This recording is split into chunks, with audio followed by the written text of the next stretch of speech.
দুই নম্বরে রোজা, ইসলামের তিন নম্বর ভিত্তির নাম কি? রোজা। আসতেছে রোজা, রাখবে?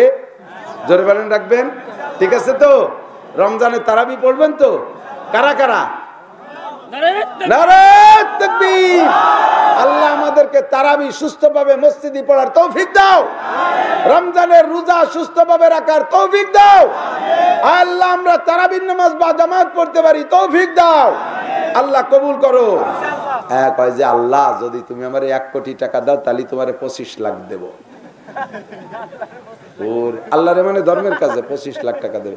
তা আল্লাহরে 1 কোটি দিলে আল্লাহরে 25 লাখ দেবে, তার মানে 25%, তাই তো? কয় পার্সেন্ট? আসলে আমার যদি আল্লাহ 1 কোটি টাকা দেয় আমি আল্লাহরে 25 লাখ দেব। এখন আল্লাহ কয় তোরে যে 1 কোটি দিলি 25 লাখ দিবি, তার মানে 25%। এর কি মানে? 100 টাকা যদি তোর কাছে থাকে তার 25 টাকা দিলি, বোঝা যাবে যে তুই 1 কোটিতে 25 লাখ দিবি। খালি কৌতুক বানায় বানায় ফেসবুকে ছাড়িয়ে দাও। কালকে একটা দেই, একজন যাইয়া মরিচের দোকানে পাট পাট হয়ে পড়ি রয়েছে, লাল গামছাতে ডা, দেখছো নি তোমরা কেউ? কয়জন যাইয়ে তার সাথে কেতুকুতু দিচ্ছে। এই শুনতে সাজানো নাটক তো। কয়েছে কি রে মরলো, কেন মরলো? কয় যে মরলো না, আমার না মরলো তা তো বুঝতে পারতেছি না। কয় যে হ্যাঁ সত্যি মরছে, মরিচের দাম করার পরেই মরে গেছে। তেলের দাম শুনে স্টক করছে। এই কলি বলার সাথে সাথে ওই লোক গামছা সরাই উঠে পড়ছে, হ্যাঁ আমি কেন মরছি রাও কয়ে মরি। তারপরে মরার পরে উঠে করছে কেন মরছি। এই বঙ্গি কুয়ারাইয়ের তেলের দাম কমাতে পারবা না, এই তাল তামাশা করে মরিচের দাম কমাতে পারবা না, এই কমানো বাড়া। আপনার জানাজার ইমামতি করতে পারবে। বাসা বাড়াইতে মৌলবীর জানাজা আর নিজের সন্তানের জানাজা আকাশ পাতালের পার্থক্য হয়ে যায়। কথা কন না কেন? মসজিদের ইমাম সাহেব দায় থেকে ইমামতি করে, তার ছুটির দিন যদি আপনি মরেন, ও যে কি খেপা খেপে, এই বুড়ো বাইসে থাকতে আমারে জ্বালাইছে, শয়তান বুড়ো মরতেও সময় পেল না, আজ আমার ছুটি, সেই দিন উনি মরছে। জানাজায় বিনিয়োগ যদি বাড়াই দিতে পারে, রাগে রাগে তকবীর কম দেবে, দোয়া বলবে না। কিন্তু আপনার নিজের ছেলে যদি জানাজার ইমামতি করে, ওর বিমানের ফ্লাইট ছুটে গেলে তকবীর কম পড়বে না। কথা কন ও ভাই, না কে মরবে না? ইল্লাল্লাহু ওয়াহদাহু লা শারীকা লাহু ونشهد أن سيدنا وسندنا وحبيبنا وطبيبنا ومولانا محمدا عبد الله ورسوله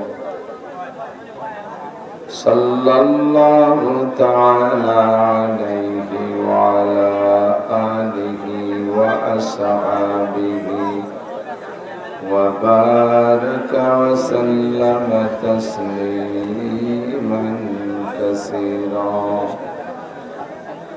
أما بعد فأعوذ بالله من الشيطان الرجيم. بسم الله الرحمن الرحيم. كل نفس ذائقة الموت ثم إلينا ترجعون. ثم قال الله تعالى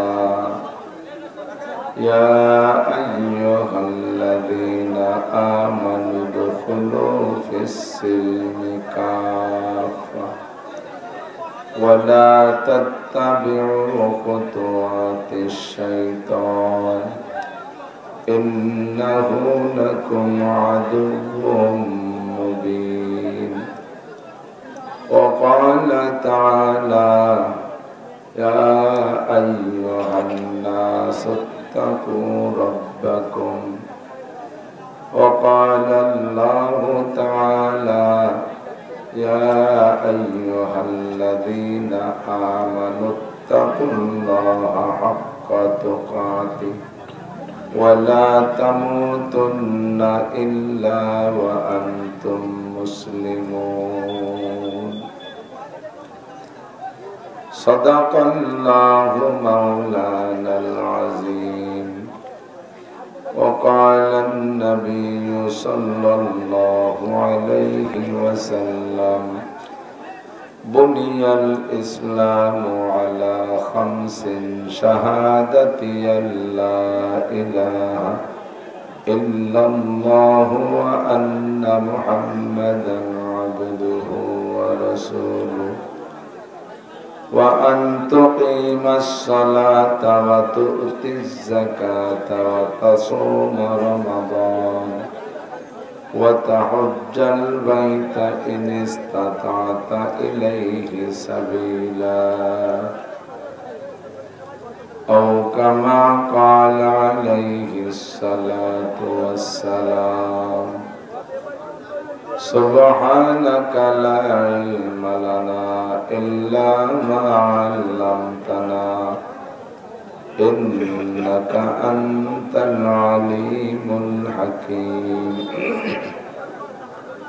جزى الله عنا محمدا ما هو أهله سبحان الله وبحمده سبحان الله العظيم رب اشرح لي صدري ويسر لي أمري واحلل عقدة من لساني يفقهوا قولي رب زدني علما اللهم بارك لنا في رجب وشعبان وبلغنا رمضان اللهم أرنا الحق حقا وارزقنا اتباعه وأرنا الباطل باطلا وارزقنا اجتنابه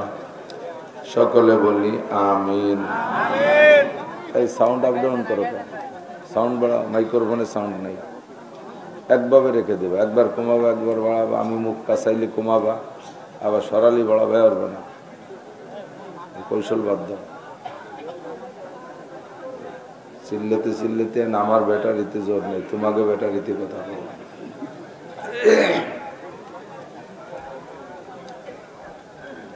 কথা না বলে চুপ করে ভদ্রতার সাথে মজলিসের আদব রক্ষা করে আমরা বয়ান শোনার চেষ্টা করব।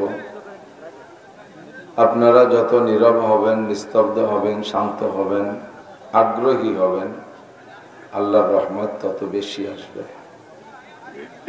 আমার বিশ্বাস উলামায়ে কেরাম এত ব্যস্ততার ভিতর দিয়ে মাঠে ময়দানে ওয়াজ করবে আপনাদের পাবলিকদের পড়ানোর জন্য, এই মোতালা এই উপলক্ষে কিতাবাদি দেখার সময় আলেমুল আমাদের নাই।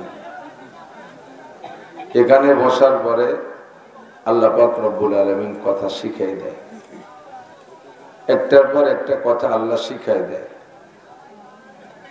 আপনি মাইক ধরে দেখেন কতক্ষণ পারবেন। জায়গাটা বড় ক্রিটিক্যাল, খুব উত্তপ্ত জায়গা। মাঝে মাঝে নেতারা আসে আমাদের সাথে স্টেজে ওয়াজ করতে, শুরু করবে কি দিয়ে তাও দিশে পায় না। শুরু একবার হয়ে গেলি বিট টিট মারি দিয়ে টানতে টানে খায়, পরে থামবে কোন জায়গা, ব্রেক করবে কিভাবে দিশে পায় না। কাজে কাজেই কইয়েই থেমে যায়, আবার দিয়ে যে বিসমিল্লাহ করে শুরু হয়। এ বড় বেকায়দা জায়গা। শুরুও করতে হবে হুশের সাথে, চলতেও হবে, রাস্তা চলতে হবে সুন্দরভাবে। বিট দেখলে স্লো করতে হবে, বিট দেখলে হরেন দিতে হবে, সাইড লাইনে সিগন্যাল লাইট জ্বালাতে হবে, আবার গন্তব্যে গিয়ে নীরবে বসে দিতে হবে। আমি টানতেছি, আপনি রাতভর বাউলি খালি কাজ হবে না, সব আমার জানা আছে। কারণ এই মাঠের ব্যবসায়ী তো আমরা, এর ব্যবসার মাল কিভাবে সাজাতে হবে সেটা আমরা জানি। দোকান যতটুকু তার চেয়ে যদি মাল বেশি হয়ে যায়, যত সাজাক লাস্টে যেখানে সেখানে এক এক গাদি দিয়ে রাখা লাগে, যতই ভালো করে। তো আমরা আলোচনার শুরুতে যদি একটু দুরূদ শরীফ পড়ি, আমাদের উপরে আল্লাহর রহমত 10 গুণ বেড়ে যাবে। নবী পাক সাল্লাল্লাহু আলাইহি ওয়াসাল্লাম বলেন, মান সাল্লা আলাইহি মাররা সাল্লাল্লাহু আলাইহি আশারা মাররা। যদি কেউ আমার উপরে একবার দুরূদ শরীফ পড়ে, আল্লাহ তাআলা তার উপরে 10টা রহমত নাজিল করে। সুবহানাল্লাহ। অনেক দুরুদ হাদিসের ভিতরে আসছে, হাদিসে অনেক দুরুদ আছে, ছোট দুরুদ, বড় দুরুদ, সংক্ষেপ দুরুদ, মাঝারি দুরুদ, এক এক দুরুদের এক এক ফজিলত আসছে। তো মুসলমানের শ্রেষ্ঠ ইবাদত নামাজ, নামাজের ভিতরে নবী পাক সাল্লাল্লাহু আলাইহি সাল্লাম থেকে আজও পর্যন্ত যে দুরুদ শরীফটা পড়ে আসতেছে গোটা বিশ্বের মুসলমান, আমরা ওই দুরুদটা পড়ব। দুরুদের নাম দুরুদে ইব্রাহিমী বলে আমাদের কাছে পরিচিত, প্রচলিত। বাকি এই দুরুদের নাম দুরুদে ইব্রাহিমী বলতে হবে, হাদিসে লেখা নেই। যেহেতু ইব্রাহিম আলাইহিস সালামের নাম ওর মধ্যে আসছে, এই জন্য দুরুদে ইব্রাহিমী বলে। ওই দুরুদরে দুরুদে ইব্রাহিমী না কইলে সগীরে কবিরে কোনো গুনাহ হবে না, আবার দুরুদে ইব্রাহিমী বললেও কোনো দোষ হবে না। এই নিয়ে আবার কিছুক্ষণ পর্যন্ত আমরা মৌলবীরা একটু কসলা কসলি করে থাকি। সবকিছু বাদ যাক, আমরা দুরুদটা একটু পড়ে নেব, আল্লাহর রহমত 10 গুণ বেড়ে যাবে। আল্লাহুম্মা সাল্লি আলা মুহাম্মাদিন ওয়া আলা আলি মুহাম্মাদ কামা সাল্লাইতা আলা ইব্রাহিম ওয়া আলা আলি ইব্রাহিম ইন্নাকা হামিদুম মাজিদ।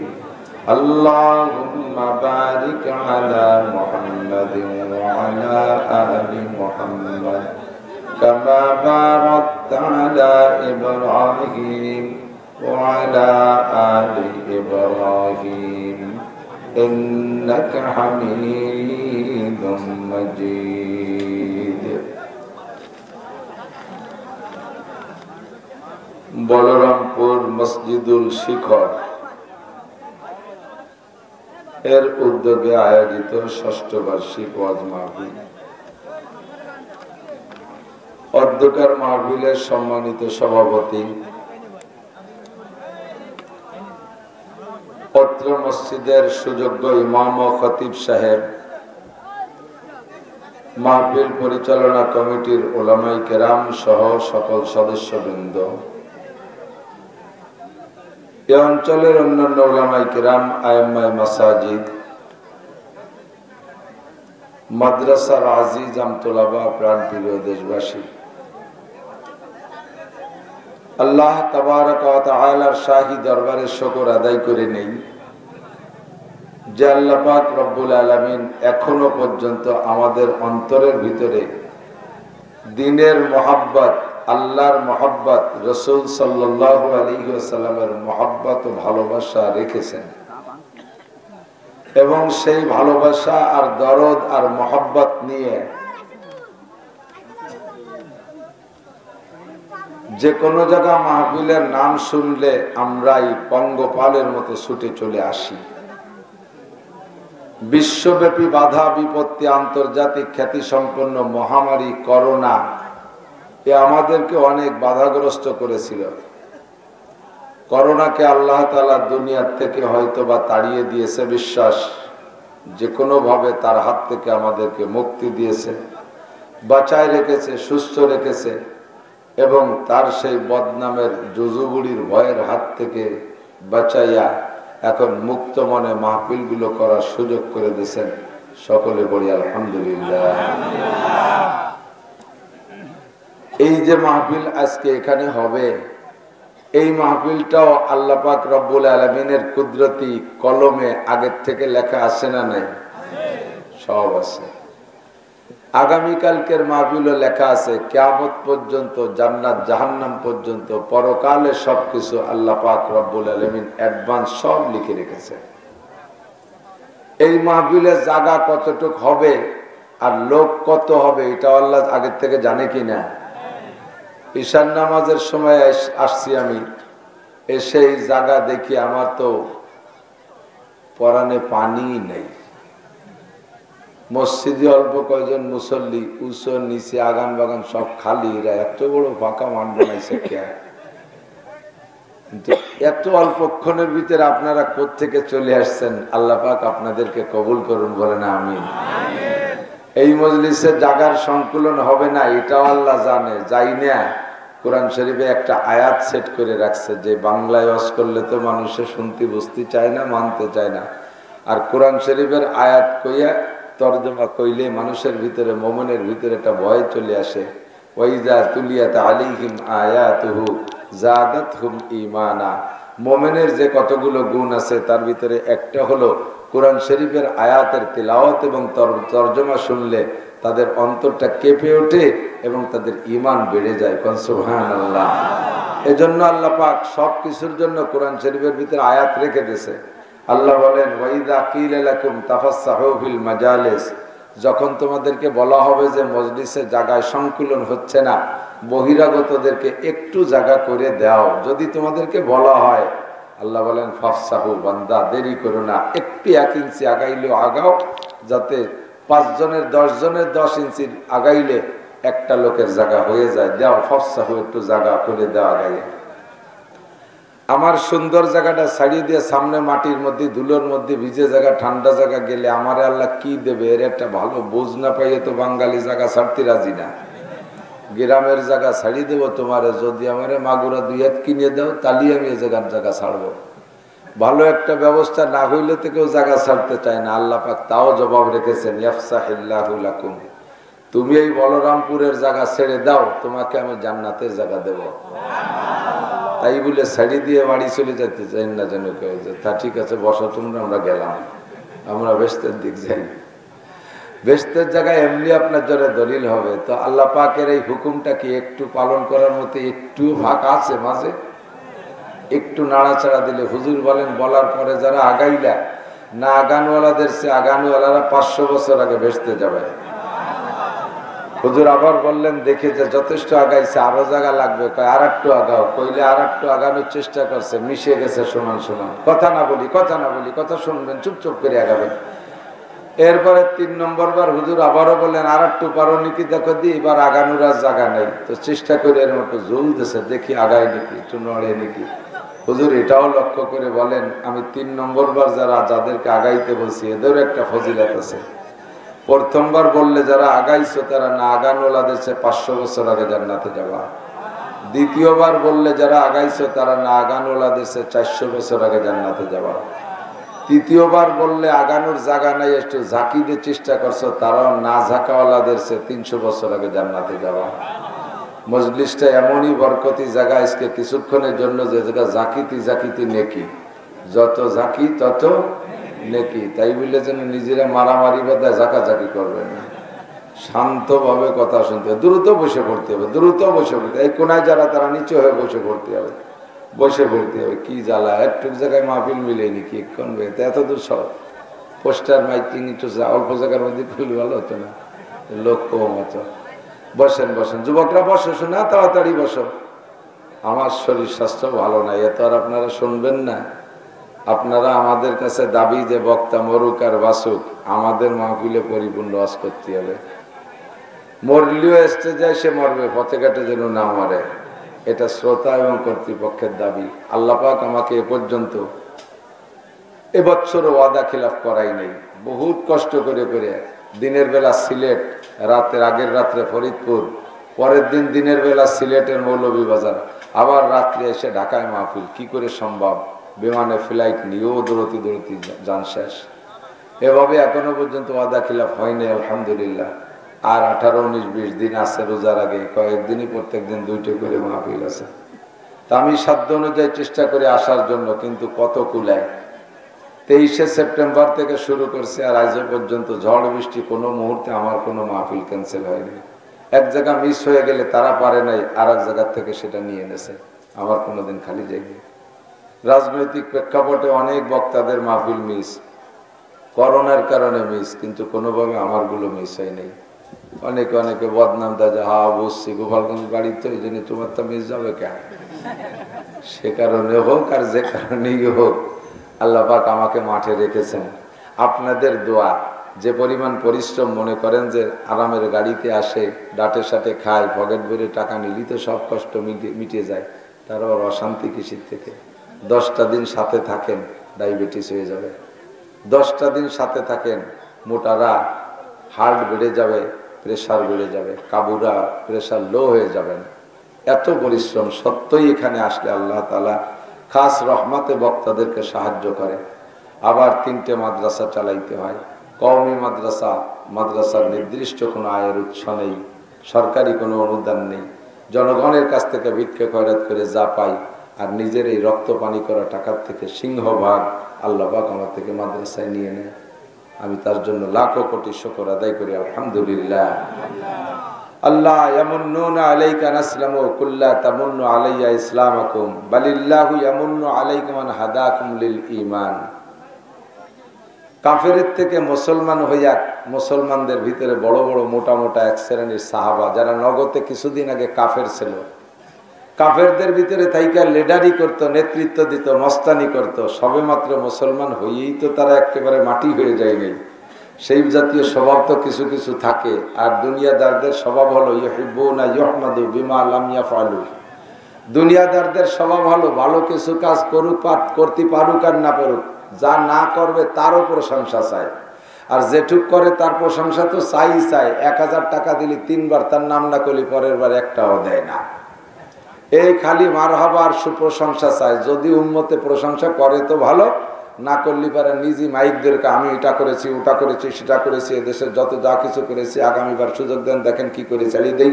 রাস্তাঘাটে খাল বানা দেবো, 12 মাস কাল নৌকো বেয়ে বেড়াতে পারবে, নাচপান ভেঙে জমিনের মধ্যে নামাবো, লাঠির মধ্যে মুগুর বেরিয়ে ছাড়িয়ে দেবো। নিজের প্রশংসা নিজে করতে তারে থাকে। ও দোস্ত, আমি সভাপতি হইয়া মাদ্রাসার এই করছি, আমি সভাপতি মসজিদের এই করছি, আমি সেক্রেটারি হয়ে এই করছি, আমার যেদিন থেকে ঈদগাহ সেক্রেটারি বানাই দিয়েছে তারপরে হল করে দিছি, এই সমস্ত গল্প মারা এটা ইমানের লক্ষণ, এটা রিয়া, এটা মুনাফিকির লক্ষণ। এতে কোনো আমল নামায় কিছু থাকে না, ঠিক না? আপনাকে দিয়ে আল্লাহ করাইছেন সেই শুকর আদায় করে। আমার মতো আকড়াই বাকড়াই বেলাই নিয়ে আমার মতো কতটা রাস্তাঘাট দিয়ে গড়ি খেয়ে বেড়াচ্ছে, তাকে দ্বারা আল্লাহ তালা দিনের কোনো কাজ নেয় না। আমার মতো হতে ফেলাই নিয়ে মানুষটাকে দিয়ে আল্লাহ তালা মসজিদের একটু খেদমত করাচ্ছে।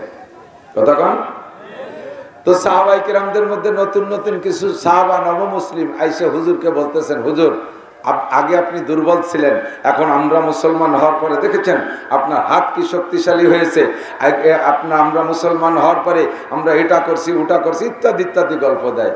আল্লাহ পাক রব্বুল আলামিনের আবার এই গল্প পছন্দ হয় না।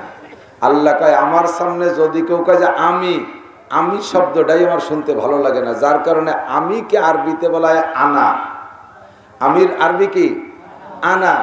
আনা লিখতে কি লাগে জানেন?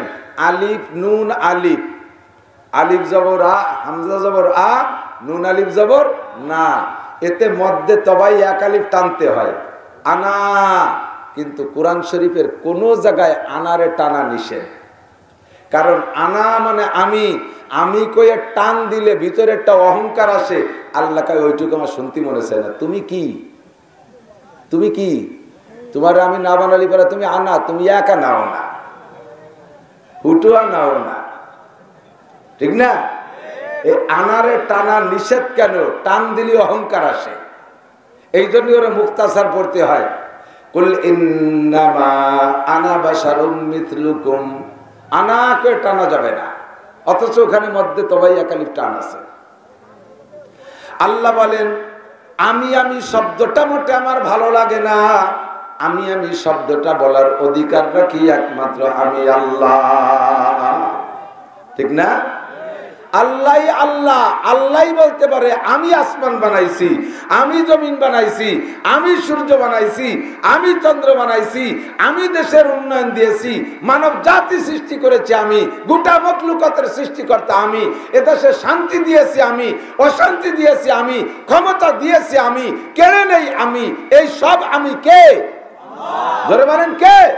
দুনিয়ার কোন মানুষ আমি করার যোগ্যতা রাখে? আমি ওই দেশের উন্নয়ন করেছি, তুমি কিনা? তোমার উন্নয়ন তুমি পারো? হ্যাঁ, আমি এস্টাবলিশ, আমি স্বয়ং সম্পূর্ণ। জোরে কর নাউজুবিল্লাহ। তুমি কিসের এস্টাবলিশ? কেউ এস্টাবলিশ নয়, এস্টাবলিশ একমাত্র কে? পড়েন কুল হুয়াল্লাহু আহাদ। এত কৃপণকে হিন্দু নেই আপনারা, ভয় পাচ্ছেন নি? কুল হুয়াল্লাহু আহাদ আল্লাহুস সামাদ লাম ইয়ালিদ ওয়া লাম ইউলাদ ওয়া লাম ইয়াকুল লাহু কুফুয়ান আহাদ। আল্লাহর কসম এই মুহূর্তে আপনার আমল নামায় 10 পারা কোরআন শরীফ পড়ার সব লেখা হইয়া গেছে। সঙ্গে সঙ্গে আপনার জন্য আপনার নামে জান্নাতের মধ্যে 4 তলা বিশিষ্ট একটা দালান তৈরি হয়ে গেছে। লাবিনাতুম মিন ফিদ্দা লাবিনাতুম মিন যাহাব, যেই বিল্ডিং এর একটা ইট স্বর্ণের আর একটা ইট রূপার, দুনিয়ার কোন মাটির ইট না, পাথরের ইট না, সব জান্নাতি সোনার উপর ইট আর মেশক আর জাফরান দ্বারা গাঁথনি দিয়া আপনার বেহেশতের ভিতরে 4 তলা একটা দালান তৈরি হয়ে গেছে। কুল হু আল্লাহু আহাদ, বলো সেই আল্লাহ কয়জন? জোর হলো না? আল্লাহ একক, আল্লাহুস সামাদ, বেনিয়াজ আর অমুখাপেক্ষী, একমাত্র এস্টাবলিশড আমার আল্লাহ, কাহারো কাছে ঠেকানা। কতক্ষণ? কাহারো কাছে ঠেকানা। আমার আল্লাহকে কোনো ঘরের মধ্যে রাইকা দরজা দিয়ে তালা দিয়ে রাখা লাগে না, যে আল্লাহকে যদি ঘরে রাইকা দরজা তালা না দিয়ে রাখি কুত্তই যাই আবার আল্লাহর নাক মুখ ভরে স্প্রে করে না দেয়, এরকম ভয় আমার আল্লাহরে নিয়ে আছে নাকি? কথা কন। আমার আল্লাহ সুজায় দাঁড়ায় থাকতে পারে না, এর জন্য পিছন দিয়ে খুঁটো দিয়ে দাঁড় করে রাখা লাগে। আমার আল্লাহরে শক্ত করে দাঁড়ায় রাখার জন্য কিছু লাগে না, আমার আল্লাহর হাত পাও ধরে রাখার জন্য কেউকে লাগে না, আমার আল্লাহর গায়ে রং পালিশ করতে কেউরে লাগে না, আমার আল্লাহর ঠোঁটে আলতা মাখাইতে কেউরে লাগে না, আমার আল্লাহরে হাত দিয়ে গড়া লাগে না, আমার আল্লাহ নিজেই নিজে যেমন আল্লাহ তেমন। আল্লাহুস সামাদ, অমুখাপেক্ষী যদি হয় তাহলে আল্লাহ দুনিয়ায় কেউ কোনো মখলুক ইস্টাবলিশ না। প্রেসিডেন্ট ইস্টাবলিশ মানে কি? অমুখাপেক্ষী। হ্যাঁ কতক্ষণ? শিল্পপতি ইস্টাবলিশ, কোটিপতি ইস্টাবলিশ? বিলকুল না, তারা আরো বেশি ঠেকা। কতক্ষণ? আমি আমার বাড়িতে আসবেন ইনশাল্লাহ, দেখবেন আমার বাড়ির অল এভরিথিং কাজ আমি পারি। গাছ কাটতে পারি, হাল চষতে পারি, ভ্যান চালাতে পারি, মোটর সাইকেল চালাতে পারি, বাইসাইকেল চালাতে পারি, চাষবাস করতে পারি, পাট কাটতে পারি, ধান কাটতে পারি, ধান লাগাতে পারি, বাড়ির উঠোন বাড়ি সাফ করতে পারি, নিজের কাপড় চোপড় সারা বছর নিজে হাতে ধুয়ে পরিষ্কার করি। আমার কাপড় চোপড় আমি কেউ রেদে ধোয়াই না। বাড়ির সব কাম আমি পারি, পায়খানা সব আমি করি, আমার স্যানিটারি স্ল্যাবের থেকে বালতি ভরে ময়লা আমি বের করতে পারি। এরপরও আমি ঠেকা, কিন্তু প্রেসিডেন্ট এস্টাবলিশ, প্রেসিডেন্টের জুতোই কালি কি উনি নিজে করতে পারে? ও জায়গা মুসির কাছে ঠেকা, ঠিক না? প্রেসিডেন্টের পায়খানা কি নিজে সাফ করতে পারে? ও জায়গা ম্যাথরের কাছে ঠেকা, কত নিচু মানের মানুষের কাছে ঠেকা, ঠিক না? প্রেসিডেন্টের মাছ কি নিজে জাল খেয়ে মারি খেতে পারে? তাহলে জালিয়ের কাছে ঠেকা। যত নিচু নিচু মানুষের কাছে ঠেকা, আবার তুমি সাধু এস্টাবলিশ। দুনিয়ায় কোনো মখলুক এস্টাবলিশ নাই, কাজেই তুমি অহংকার করার হাতে, তোমার হাতে কিছুই নাই, তুমি কিছুই করো না, বরঞ্চ খুশি থাকবা। আল্লাহ পাক রব্বুল আলামিন বলেন, এমন্নুনা আলাইকান আসলামু, হে নবী কতগুলো মানুষ ইসলাম গ্রহণ করে তোমাকে খোঁটা দেয়। বালিল্লাহু কুল্লা তামুন্নু আলাইয়া ইসলামাকুম, বরঞ্চ তাদেরকে বলে দেন লা তামুন্নু আলাইয়া ইসলামাকুম, তোমরা ইসলাম গ্রহণ করে আমি আল্লাহরে খোঁটা দিও না। তুমি মুসলমান হওয়ার কারণে আমি আল্লাহর পদমর্যাদা বেড়ে যায় নাই, তো সারা দুনিয়ার সমস্ত মানুষ যদি মুসলমান হয়ে যায় তাতে কি আল্লাহর পদমর্যাদা বাড়ে? কথা কয় না কেন? আর সব মানুষ যদি কাফের হয়ে যায় তাতে কি আল্লাহর পদমর্যাদা কমে? আল্লাহ কি রাগ করে চেয়ারেতে নামে পার্টিতে বসে থাকবে নাকি? কেউ আমার আল্লাহ বলে কয় না, তা আমি চেয়ারে চাই কি রে নিচে নামে বসি, এরকম নাকি? সারা দুনিয়ার কেউ মুসলমান না হইলেও আল্লাহর মর্যাদা কমে না, আর সারা দুনিয়ার সব কাফেররা মুসলমান হয়ে গেলেও আল্লাহ পাকের পদমর্যাদা বাড়ে না। আমার আল্লাহ যেখানে আছে সেখানেই থাকে। ইস্তাওয়া আলাল আরশ, সকলের উপরে রব্বুল আলামিন আরশে আজিমে আছে। আল্লাহ পাকের সিয়ারটা ওয়াসিয়া কুরসিয়ুহুস সামাওয়াতি ওয়াল আরদ, আসমান জমিনকে বেষ্টন করে রাখে আল্লাহ পাকের সিয়ারে। আমার আল্লাহ যেমন আল্লাহ তেমন কায়দায় চেয়ারে সে বসে আছে। আমার আল্লাহর পদমর্যাদা কমে না। আল্লাহ পাক বলেন বালিল্লাহু ইয়ামুন্নু আলাইকুম আন হাদাকুম লিল ঈমান, বরঞ্চ খোঁটা দিলে দিতে পারে আল্লাহ। তুই ছিলি কাফের, তুই ছিলি হিন্দু, তুই ছিলি বুদ্ধ, তুই ছিলি কি বলা হয় ইহুদি, তুই ছিলি নাসারা, তুই ছিলি মুশরিক, তুই ছিলি মুরতাদ, তুই ছিলি অন্য জাতি, তুই আমি আল্লাহর সাথে সম্পর্ক ছিল না, তোর নাম ছিল জাহান্নামের খাতায়। আমি আল্লাহ তাআলা তোর কপাল খুলে দিয়েছি, তোর ভিতরে হিদায়াতের নূর ঢুকাইয়া তোরে মুসলমান বানাইয়া জাহান্নামের খাতা থেকে নামটা কাইটা জান্নাতের খাতায় লেখাই দিয়েছি। জোরে কন্না সুবহানাল্লাহ, বলেন না আলহামদুলিল্লাহ। এখানে আমি ইসলাম গ্রহণ করে আল্লাহরে এক পয়সার উপকার করি নাই, বরঞ্চ ইসলাম গ্রহণ করাইছে আমার আল্লাহ, আমারই সম্পূর্ণ উপকার। ঠিক কি ঠিক না? আমি আপনাদেরকে দুরূদ শরীফ পড়তে বলছি, কেউ পড়ছেন কেউ পড়েন নাই। দুরূদ শরীফ পড়লে নবীর কোনো উপকার নাই, আমার নবী যেখানে আছে সেখানেই থাকবে। আমরা কোটি কোটি মানুষ দুরূদ শরীফ পড়লে নবীর পদমর্যাদা বাড়বে, আর দুরূদ না পড়লে নবীর পদমর্যাদা কমে যাবে, এমন নয়। আমার নবী সাইয়্যিদুল আম্বিয়া, আমার নবী সাইয়্যিদুল মুরসালিন, ইমামুল আম্বিয়া ওয়াল মুরসালিন ওয়াল মালাকুত। আমার নবী সমস্ত নবী রাসূল ও ফেরেশতাদের নবী, আমার নবী গোটা সৃষ্টি কায়নাতের নবী।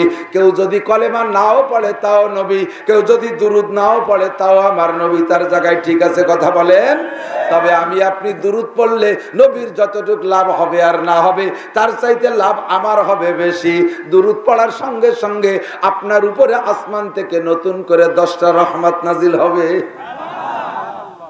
দুরূদ শরীফ পড়লে আপনার আমলনামা থেকে এক্ষুনি এই মুহূর্তে 10টা গুনাহ মুছে দেওয়া হবে। কোন সুবহানাল্লাহ। আপনার আমার আমলনামায় দুরূদের বদৌলতে এক্ষুনি 10টা নেকি লিখে দেওয়া হবে। তাহলে দুরূদ পড়লে নবীর লাভ বেশি না আমার লাভ বেশি? আমার লাভ বেশি না? আল্লাহ কাল্লা ইন শাকারতুম লা আযীদান্নাকুম, আমি তোরে কোটি কোটি নিয়ামত দেব, খাইবি তুই, ব্যবহার করবি তুই। ও বান্দা, এই সব ব্যবহার কইরা শুধুমাত্র শুকর আদায় করবি, বলবি আলহামদুলিল্লাহ। বলেন না আলহামদুলিল্লাহ। ভালো পানি দিয়েছে আল্লাহ, পান করে বলবেন কি? ভালো ভাত দিয়েছে কে? খেয়ে বলবেন কি? সুন্দর ঘর বাড়ি দিয়েছে কে? ব্যবহার করে বলবেন কি? কয় না কে? আপনাকে বাড়ি মোহাম্মদপুর, কে ঈসার নামের নাম দখল করছেন টের পান? আল্লাহর দুনিয়ায় যত ভালো নাম আছে মোহাম্মদ নামের চাইতে আর কোনো ভালো নাম মানুষের জন্য হতে পারে? আর সেই নামটা আপনাদের থানার নাম, আপনারা কি বিনবেন কে? সবকিছু দিয়েছে কে? প্রশংসা পাবে কে? বলবো কি? আলহামদুলিল্লাহ। এই শুকর আদায় করলে আল্লাহর কি কোনো পদমর্যাদা বাড়ে? এই পুলাই, তুই হুজুর মানে সামনে দিয়ে কোনো গুলি দিস কাঠের পাইস না যে কোয়ানে বসতে আবার কি? হ্যাঁ, মৌলবী আলে খাটো হতে কেটে আসিয়েছে, ওই যে এখনো টের পাচ্ছে না কানে, চায় একদিক দিয়ে হ্যাঁ একদিক। আল্লাহ, তা এই শুকর আলহামদুলিল্লাহ আদায় করলে লাভ কি আল্লাহর না আমার? বোঝেন নাই, আমার লাভ। আল্লাহ নিজে বলছে লাইন শাকারতুম, যদি শুকর আদায় করো লা আযীদান্নাকুম, তোমারে আমি নিয়ামত বাড়াই দেব, নিয়ামত বাড়াই দেব। একবার শুকর আদায় করলে নিয়ামত বাড়াই দেবে। এই নিয়ামত খাবে কারা? এই যে না বাড়াটে, আবার শুনি কি আমার দিক। তাহলে যত ইবাদত আছে ইবাদত করলে আমার আল্লাহর যা লাভ হয় তার চাইতে বান্দার লাভ হয় বেশি, ঠিক না? এর নগদে মানুষদের একটু বুঝাই দেই। এদিক তাকান, মাননীয় প্রধানমন্ত্রী, চলমান যে নেতা নেত্রী থাকে তাদের কথাই বলা লাগে। প্রধানমন্ত্রী যে আমরা দিলে একটা ভোট দেই, কি দেই? একটা ভোট দেই, তাতে উনি প্রধানমন্ত্রী হয়। উনি প্রধানমন্ত্রী হইয়া বাংলাদেশের সব তো একা খায় না, ক্ষমতা পাইয়া দেশ বিদেশ থেকে আইনা আমাদেরই ভাগ করে দেয়। যদি উনার সাথে সম্পর্ক একটু ভালো রাখি আমরা পাই বেশি, আমরা উনার থেকে পাই বেশি, যা দেয় তার থেকে পাই বেশি। কোনো বড় লোক আপনারা যদি 1000 টাকা দেয়, আপনি যদি তার প্রশংসা করেন, ও দেখবেন যে সামনে আপনারা 5000 দেবে। 5000 পাইয়ে খুশি হবেন, আপনার এসে 10,000 দেবে। তো বড় লোককে আপনি একটু প্রশংসা করবেন, সে আপনার খালি দিতে থাকবে। আল্লাহর একটু প্রশংসা করবেন, আল্লাহ খালি আপনারে দিতে তালে থাকবে। ঠিক কি ঠিক না? ইয়ামুন্নুনা আলাইকা নাসলামু কুল্লা তামুন্নু আলাইয়া ইসলামাকুম বালিল্লাহু ইয়ামুন্নু আলাইকুম আন হাদাকুম লিল ঈমান।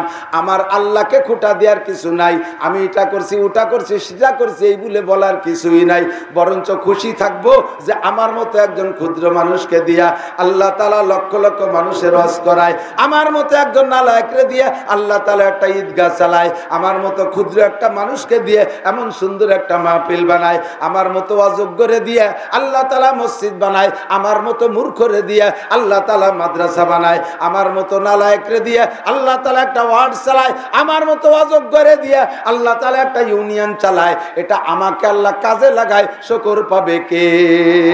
আমার খোঁটা দেওয়ার কিছুই নাই। ঠিক কি ঠিক না? ও বন্ধু, আল্লাহ পাক রব্বুল আলামিন আমাদেরকে কাজে লাগাক, সবাই বলি আমিন। আসছি আমরা আল্লাহর শুকর আদায় করব, সামনে আমরা আরো মাহফিল পাইলে অ্যাটেন্ড করব।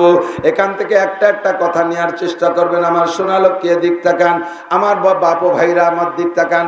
মক্কায় যত আয়াত নাজিল হয়েছে নবী পাক মক্কায় থাকাকালে, অর্থাৎ হিজরতের আগে যত আয়াত নাজিল হয়েছে, এই আয়াতের ভিতরে আল্লাহ পাক যখনই মানুষকে ডাক দিয়ে কথা বলছেন, ডেকে ডেকে কথা বলতেন, হে শোন এ শোন, এগুলো বলার আগে তো ডাকের ভাষাটা ছিল ইয়া আইয়ুহান নাস,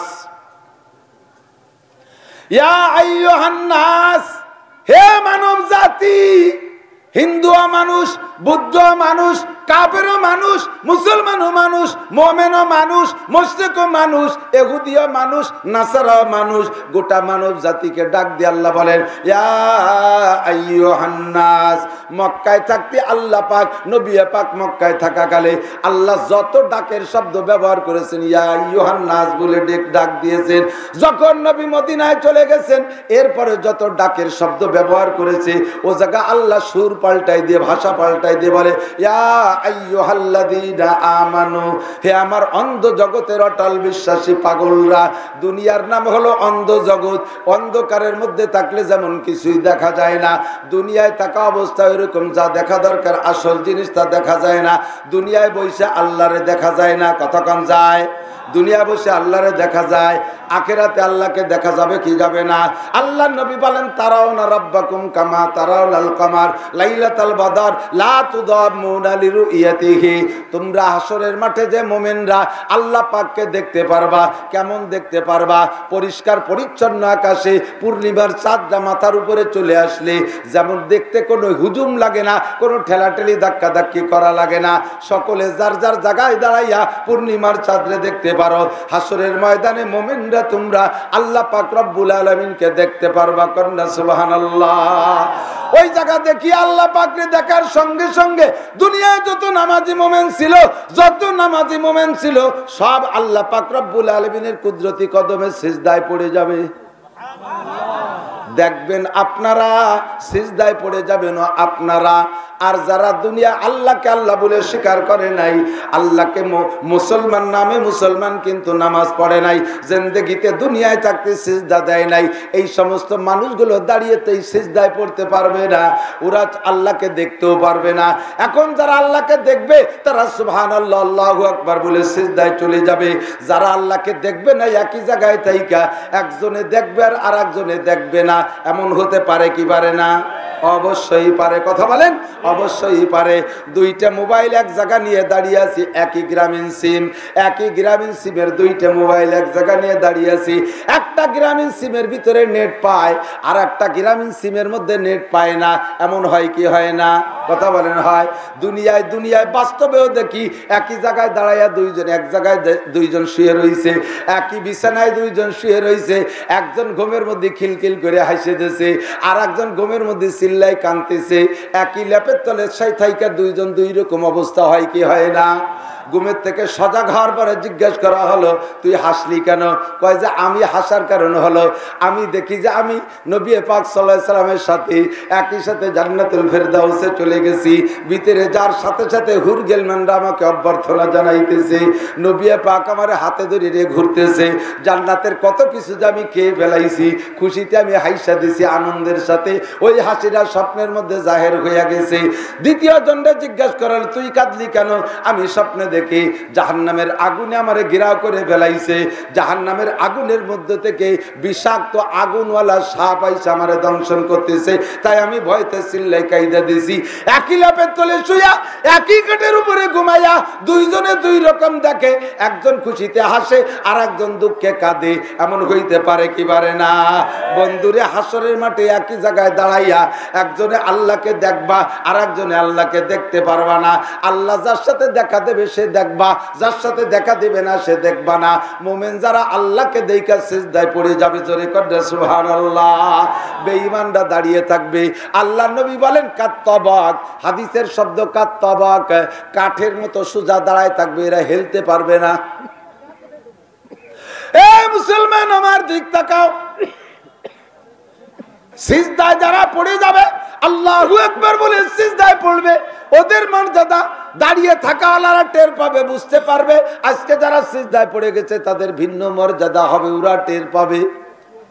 চেষ্টা করবে সিজদা দেওয়ার জন্য, দাঁড়িয়ে থাকাওয়ালারা কোনো মতেও পারবে না, বাঁকাই হইতে পারবে না, দাঁড়িয়ে থাকবে সোজা কাঠের মতো। আল্লাহ পাক বলবেন, ও ফেরেশতারা, সাবউনা আলফা মালাকিন, 70,000 ফেরেশতা পাশ দিয়ে দাঁড় করে দেবে। অফি কুল্লি আইদিহিম সাউতুন, প্রত্যেকের হাতে এক একটা লাঠি থাকবে। লাঠিটা হবে সাবউনা জিরাআন মিনান নার, ফেরেশতাদের হাতে যে লাঠি থাকবে 70 গজ লম্বা এক একটা লাঠি থাকবে। এই লাঠি হবে আগুনের লাঠি। আল্লাহ পাক বলবেন, ফাজরিবুহুম ফাওকাল আনাক ওয়াজরিবু বিনহুম কুল্লা বানান। এই দাঁড়িয়ে আছে যারা সিজদা না দিয়া, এদের মাথায় পিটেন দিয়ে ফেলাই দিবি, এরপরে পিটাইয়া গিরে ছুটাই ফেলবি। খুজুহুম ফাগুল্লুহুম সুম্মাল জাহিমা সাল্লুহুম, এরপরে এদেরকে বেড়ি দিয়া, গলার উপরে শিকল দিয়া, গলারে টাইনে হাঁটুর কাছে নিয়ে টাইট করে বাঁধিয়ে পিটাইতে পিটাইতে জাহান্নামের মধ্যে ফেলা। যুবক, আবাল বৃদ্ধ বনিতা বেনামাজি যারা আছো, ভালো করে মনে রাখো, ওই দিন যারা পিটেনকে পড়িয়া যাইবা, এর একটা ডান হাতে আমল নামা পাবা না, বাম হাতে আমল নামা নিয়ে জাহান্নামে যাইতে হবে। সিজদায় পড়ে যাবে মোমেনরা। এই মোমেনরা দেখবে আল্লাহ পাককে, জোরে বলেন কাকে? আল্লাহ পাক রব্বুল আলামিনকে দেইখা মোহাব্বতের সাথে আল্লাহর কুদরতি চেহারার দিকে একটানা 50 আলফা সানা, 50,000 বছর আল্লাহর নুরানি চেহারা চোখ পাইতা দেখতে থাকবা। আল্লাহু আকবার। বন্ধুরে, দুনিয়ায় থেকে কেউ আল্লাহকে দেখছি? কথা কয় না। আল্লাহরে দেখছেন? আল্লাহরে দেখেন না, আল্লাহর কুদরত দেখছেন অফুরন্ত, অসীম অফুরন্ত কুদরতে ভরা আল্লাহর, কিন্তু ডাইরেক্ট আল্লাহকে দেখি নাই। এর নাম অন্ধ জগৎ। দুনিয়ায় তাইকে ফেরেশতা দেখি না। আমার দুইটা চোখ পাহারা দেয় দুইটা ফেরেশতায়, এই দুইটা ফেরেশতারে কোনোদিন চোখ দিয়ে দেখতে পারলাম না। নাকের ছিদ্র পাহারা দেয় দুইটা ফেরেশতা, এই দুইটা ফেরেশতারে কোনোদিন দেখতে পারলাম না। কিরামান কাতিবিনা ইয়ালামুনা মা তাফআলুন, সম্মানিত ফেরেশতারা কাঁধে বসে লেখে। জোরে বলেন, লেখে কি লেখে না? স্বীকার করেন, লেখে কি লেখে না? বিশ্বাস করা ফরজ আইন। আল্লাহু আকবার। মা ইয়ালফিজু মিন কাউলিন ইল্লা লাদাইহি রাকিবুন আতীদ। এ আমার যুবক যুবতী সোনা লক্ষ্মীরা, রাতের গভীর অন্ধকারে রাত 12টার পরে ফ্রি টক টাইমের আমল করো। নেটার কি বলা হয়, তুমি নেট চালাই দিয়া দেশ বিদেশের ল্যাংটা উলাঙ্গা ছবি দেখো। তুমি যেই গুনার কাম করতে তালে আসো, ওই সময় তোমার দুই কাঁধে ফেরেশতা আছে না নাই? ফেরেশতারা দেখে কি দেখে না? পাট বাগানে যে বসে গাঁজা খাইলে তো ফেরেশতারা দেখে না? এই জঙ্গলের মধ্যে যাই আবা ফেন্সিডিল খাইলে ফেরেশতারা দেখে কি দেখে না? গভীর রাত্রে প্রেমিকার সাথে প্রেম গল্প করলে ফেরেশতারা দেখে কি দেখে না? এই কিরামান কাতিবিন তোমার কাঁধে আছে, কোনোদিন তুমি দেখো না। তোমার বডি পার পরিচর্যার জন্য 360টা ফেরেশতা আছে, কোনোদিন তুমি দেখো নাই, কারণ তুমি আছো অন্ধ জগতে। এই জগতে থেকে ওই জগতের ওগুলো দেখা যায় না। দুনিয়ায় থাইকা জান্নাত দেখি নাই, দুনিয়ায় থাইকা জাহান্নাম দেখি নাই। আমার ঘরের কোনায় আব্বারে কবর দিয়েছি, আমার ঘরের কোনায় আমার আব্বাকে কবর দিয়েছি। আমি মাটির উপর দিয়ে হাঁটি, দুনিয়ার সব কিছু ব্যবহার করি, মাত্র 1 হাত মাটির নিচে আমার আব্বা শুয়ে আছে। আব্বার কবরে আযাব হচ্ছে আমি দেখি না, আব্বার কবরে জান্নাতের দরজা খোলা আছে আমি তা দেখি না, কারণ এই জগৎটা হলো অন্ধ জগৎ। কথা বলেন ঠিক কি ঠিক না? আল্লাহ কয়, হে আমার অন্ধ জগতের অটল বিশ্বাসী পাগল না, এই অন্ধ জগতে তাইকা আমরা অটল বিশ্বাসী। আমার দিক, আমরা অটল বিশ্বাসী। কথা বলেন। আল্লাহ আছে, যেগুলো বললাম সেগুলোর প্রতি বিশ্বাস হয়। কবর আযাব আছে, আযাবুল কবরে হক্কুন, উলামায়ে কেরাম শাহেদ, তিরমিজি শরীফের হাদিস। আযাবুল কবরে হক্কুন, কবর আযাব আছেই আছে রে বন্ধু, কবরে শান্তিও আছে শাস্তিও আছে। কবরে রাখার পরে তিনটে প্রশ্ন হবে, হাদিসের মধ্যে আছে ইজা উজিয়াল মাইয়িতু ফিল কবরি ইয়াতিহি মালাকান, যখন মুর্দারকে কবরে রাখা হয় দুইজন ফেরেশতা তার কাছে আসে, ফায়ুজলিসানিহি, ওই দুইজন ফেরেশতা ধরে মাইয়িতকে বসায় ফেলে, ফায়াকুলু, আর ওই দুই ফায়াকুলানে, ওই দুইজন তারে জিজ্ঞেস করে মার রব্বুকা, রব তোমার কে, অমা দীনুকা, ধর্ম তোমার কি, অমান হাদার রাজুলুল্লাযী বুইসা ফীকুম, যাকে তোমাদের মাঝে নবী হিসেবে প্রেরণ করা হয়েছিল ওই লোকটার সাথে কি তোমার কোনো পরিচয় আছে? প্রশ্ন কয়টা? মস্ক করেন কয়টা? পাঁচটার মধ্যে তিনটের প্রশ্নের উত্তর দিতে হবে এমন না, 10টার মধ্যে 7টার দিতে হবে তেমন না, কারণ দুনিয়ার প্রশ্নগুলো অস্পষ্ট, কি আসবে জানি না, কাজেই ওর মধ্যে একটু অপশন থাকে। 5-এর মধ্যে 3টে উত্তর দিলে চলে, আর 2টে না দিলেও 3-3-99 পাওয়া যায়। ও বন্ধু, প্রশ্ন যেহেতু ওপেন করে দিয়েছে উত্তর 3টেরই দিতে হবে। একটা দেশো 2টা পারো নাই তাও তুমি পুরো ফেল, 2টে দেশো একটা দিতে পারো নাই তাও তুমি পুরো ফেল। 3টে প্রশ্নের জবাব দিতে হবে। 1 নম্বরে মার রব্বুকা, রব তোমার কে, জিজ্ঞাসার জবাব দেবেন, জোরে বলেন কি? বলেন রাদিতু বিল্লাহি রাব্বান, বলো না, পারলেন না? রাদিতু বিল্লাহি রাব্বান, একটু মস্ক করেন, এই উত্তর কিন্তু আরবিতেই দেয়া লাগবে, ইংরেজিতে কলি হবে না। মাই গড আল্লাহ, একলি ফেরেশতারা কয় থাক ফাড়ে দাও ফেলাই দিল, কি কস, আমরা ইংরেজি বুঝি না, আরবিতে কয়। বলেন রাদিতু বিল্লাহি রাব্বান, এই উত্তর দেবেন আপনি। 2 নম্বর জিজ্ঞাসা আমাদিনুকা, তুমি কোন ধর্মের, হিন্দু না বুদ্ধ না খ্রিস্টান ইহুদ না নাসারা কাফের না মুশরিক না মুসলমান, বলো আমাদিনুকা, তোমার ধর্ম ছিল কি, জোরে বলেন কি? ইসলাম ছাড়া আর কোন ধর্ম আর কোন ধর্ম হবে, আর কোন ধর্ম চলবে? আল্লাহ কাইন্নাদ্দিন ইনদাল্লাহিল ইসলাম। আমার হিন্দু ভাইরা থাকলে দুঃখ নিয়েন না, শোনালো কি, এখনো সময় আছে, এখনো বোঝার সময় আছে। আল্লাহ কাইলাইসাতিত তাওবাতু লিল্লাযিনা ইয়ামালুনা সাইয়্যাত, যে সকল মানুষে গুনাহ করতেই তালে থাকে, হাত্তা ইযা হাদারা আহাদাহুমুল মাউত, মুসলমান হওয়ার পরও গুনাহ করতেই তালে থাকে। গুনাহ করতে করতে করতে করতে আইসা গেছে তার মরণের সময়, ইতিমধ্যে মরণকালে আস্তাগফিরুল্লাহ, আল্লাহ কাইলাইসাতিত তাওবা, তোমার ওই সময় তওবা কবুল করা হবে না, তোমার এখনকার তওবা গ্রান্ট করা হবে না, অথবা তোমার মুখ দিয়ে আস্তাগফিরুল্লাহ বেরই হবে না।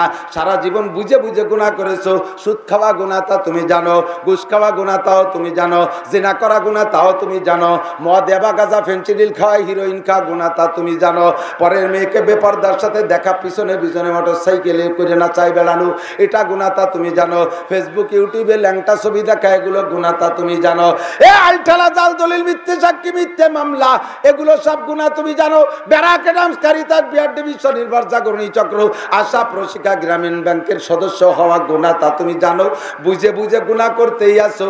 দাড়ি কাটা গুনাহ তা তুমি জানো, দাড়ি কাটা গুনাহ তা তুমি জানো, নাভির নিচে প্যান্ট পাজামা লুঙ্গি পরা গুনাহ তা তুমি জানো, টাকনু সোয়া প্যান্ট পাজামা লুঙ্গি জুব্ব পরা গুনাহ তা তুমি জানো, মহিলা মুখ খোলা বোরকা পরা গুনাহ তা তুমি জানো, মাথা খোলা রাখা কবিরা গুনাহ তা তুমি জানো, দেওর ভাসুর চাচা শ্বশুরের সামনে যা গুনাহ তা তুমি জানো। এইগুলো জানিয়ে জানিয়ে অবিরাম করতে তালে আসো। যখন তোমার মরণ হচ্ছে তখন তুমি বলবা আস্তাগফিরুল্লাহ, আল্লাহ কাইলাইসাতিত তাওবা, তোর তওবা কবুল করা হবে না। আর কারা ওয়ালাল্লাযীনা ইয়ামুতুনা ওয়াহুম কুফার উলাইকা আতাদনা লাহুম আযাবান আলীমা।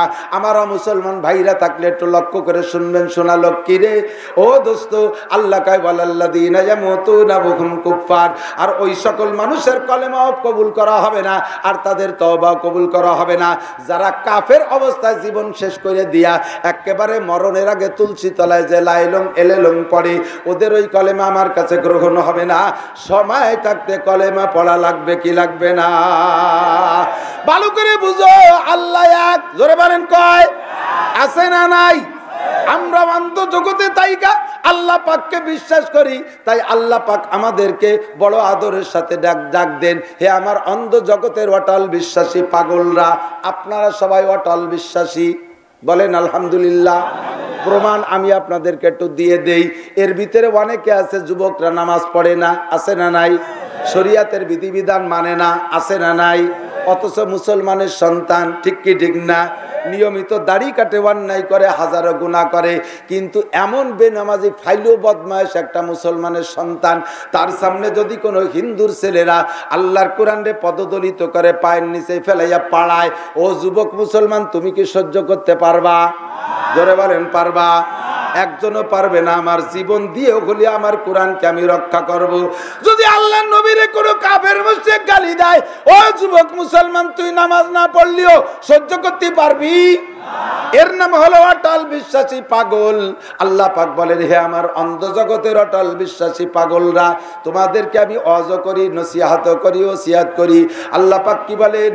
ইয়া আইয়ুহাল্লাযীনা আমানুত্তাকুল্লাহ, যাহা কিছু করো না করো, ভয় করো একমাত্র কাকে? সাপরে ভয় করো, সে মাত্র সাময়িক ক্ষতি করতে পারে। বাঘরে ভয় করো, সে মাত্র জানে শেষ করে দিতে পারে। রাজারে ভয় করো, সে তোমারে জেলে দিতে পারে। প্রধানমন্ত্রীরে ভয় পাও, তার বিরোধী দল করলে তোমারে জেল হাজতে দিয়ে দিতে পারে, অথবা সর্বোচ্চ ফাঁসি দিয়ে দিতে পারে। ও দুনিয়ার যারে ভয় করো, তার ক্ষতিটা সাময়িক সীমিত। আল্লাহরে ভয় এজন্যই করবা যে আল্লাহ যদি তোমারে ক্ষতি করে, তাহলে সেই ক্ষতির হাত থেকে বাঁচানোর জগতে কেউ নাই। চিরস্থায়ী, চিরকাল যাবত আল্লাহ পাক রব্বুল আলামিনের শাস্তির মধ্যে তোমাকে থাকতেই হবে, ওখান থেকে বাঁচানোর কেউ নাই, ঠিক কি ঠিক না? এই জন্য ইত্তাকুল্লাহ, এ যুবক, আল্লাহরে ভয় পা। গত 3টে বছর দুনিয়ার মানুষ করোনারে ভয় পাইছে, পাই নাই? এখন করোনার ভয় ঠান্ডা হয়ে গেছে, জুড়ে গেছে। করোনারে শুরুতে ভয় না পাইছে কিনা? আমিও যে কত কাপ চা পানি খাওয়ার আগে ধুমো খাইছি নাক দিয়ে, লেবুর পানি কত যে নাক দিয়ে খাইছি, খাইছেন না? হুকুম দেশে আগে ওই বাষ্পটা নাক দিয়ে নিলি, নাহের মধ্যে করোনা মরিয়ে যায়, পরে পানি খালি গলার মধ্যে করোনা মরিয়ে যায়। করোনারে ঠেকাইছি প্রোটেক্ট দিয়া, মাস্ক দিয়া, আর করোনারে মারছি গরম পানি দিয়া। হাজারো হাজার গরম পানি খায় মানুষ, মাস্ক পরা মানুষ মারা গেছে না যাই নাই? আল্লাহ আমাদের বাঁচায় রাখছে, বলে আলহামদুলিল্লাহ। বন্ধুরে, করোনারে যে পরিমাণ বিশ্বাস করেছো না দেখিয়া, করোনা কেমন কেউ দেখছেন নাকি? কম্পিউটারে বানাই আমাদেরকে দেখাইছে কদম ফুলির মতো। আসলে কি ওই রকম না কিরকম তা জানি না, একটু কদম ফুলির মতো করোনা দেখাইছে, না দেখিয়া বিশ্বাস করে এত ভয় পাইলা। আমার আল্লাহর কদম ফুলের অভাব আছে নাকি? কথা গান, আল্লাহর প্রমাণের অভাব আছে নাকি? সূর্যটা এত সুন্দর করে কে চালায় কক্ষপথে? জোরে বলেন, কে চালায়?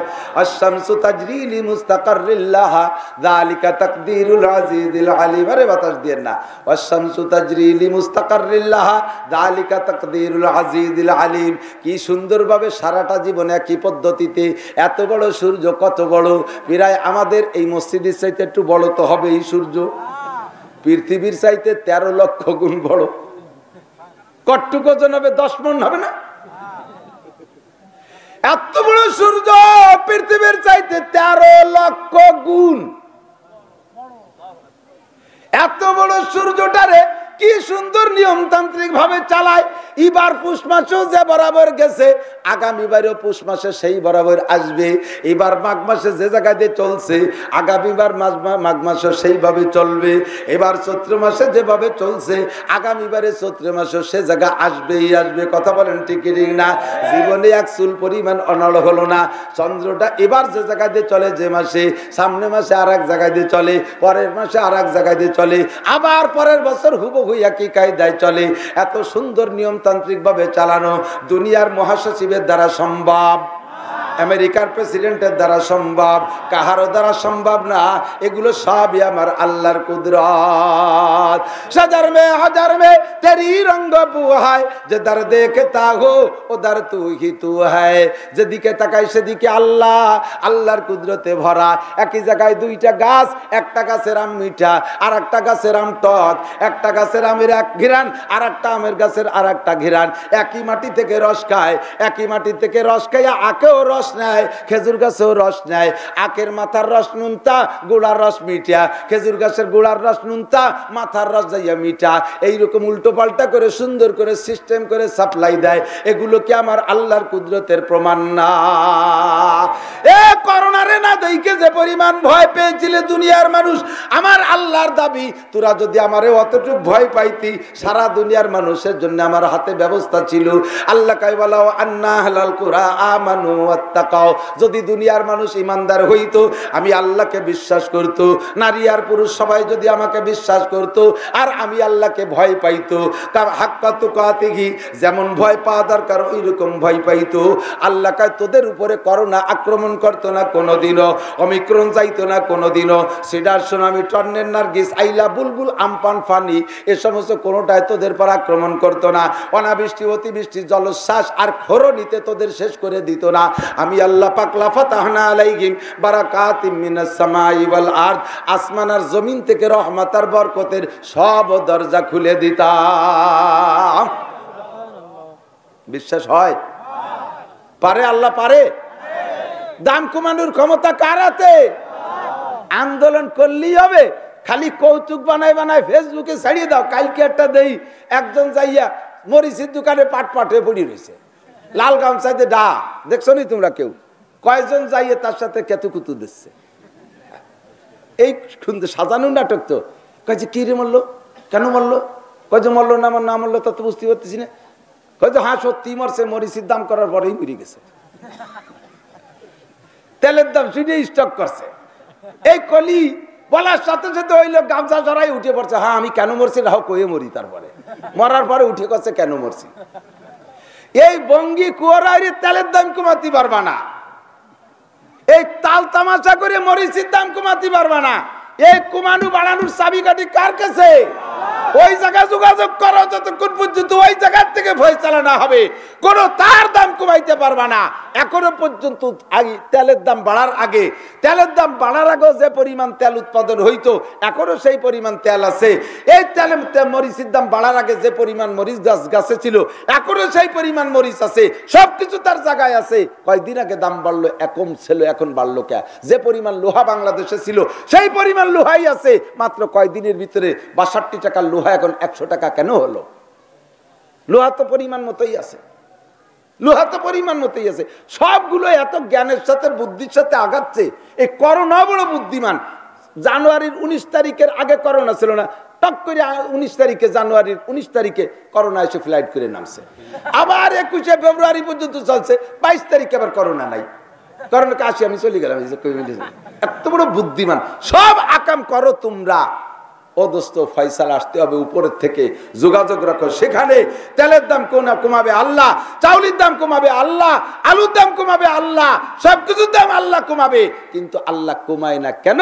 বিমা কাসাবাত আইদিন নাস, তোমাদেরকে টাইট করার জন্য তোমাদের কর্মফল। কথা বলেন ঠিক কি? গত বছর কলই ভালো হয়েছে, গল্প মারো এবার আমরা বাম্পার ফলন দিছি। গত বছর ইরি ভালো ফলছে, গল্প মারো আমরা বাম্পার ফলন দিছি। এবার কলই শস্য দিয়ে গেলাম, তোর এক পাউ দিয়ে ঠেহা। গতবার বাম পাও দিয়ে ফেলাইছে, এবার পাও 2 কেন দিয়ে ঠেহা। কথা কন না কে? এগুলো সব কুফরি কালাম।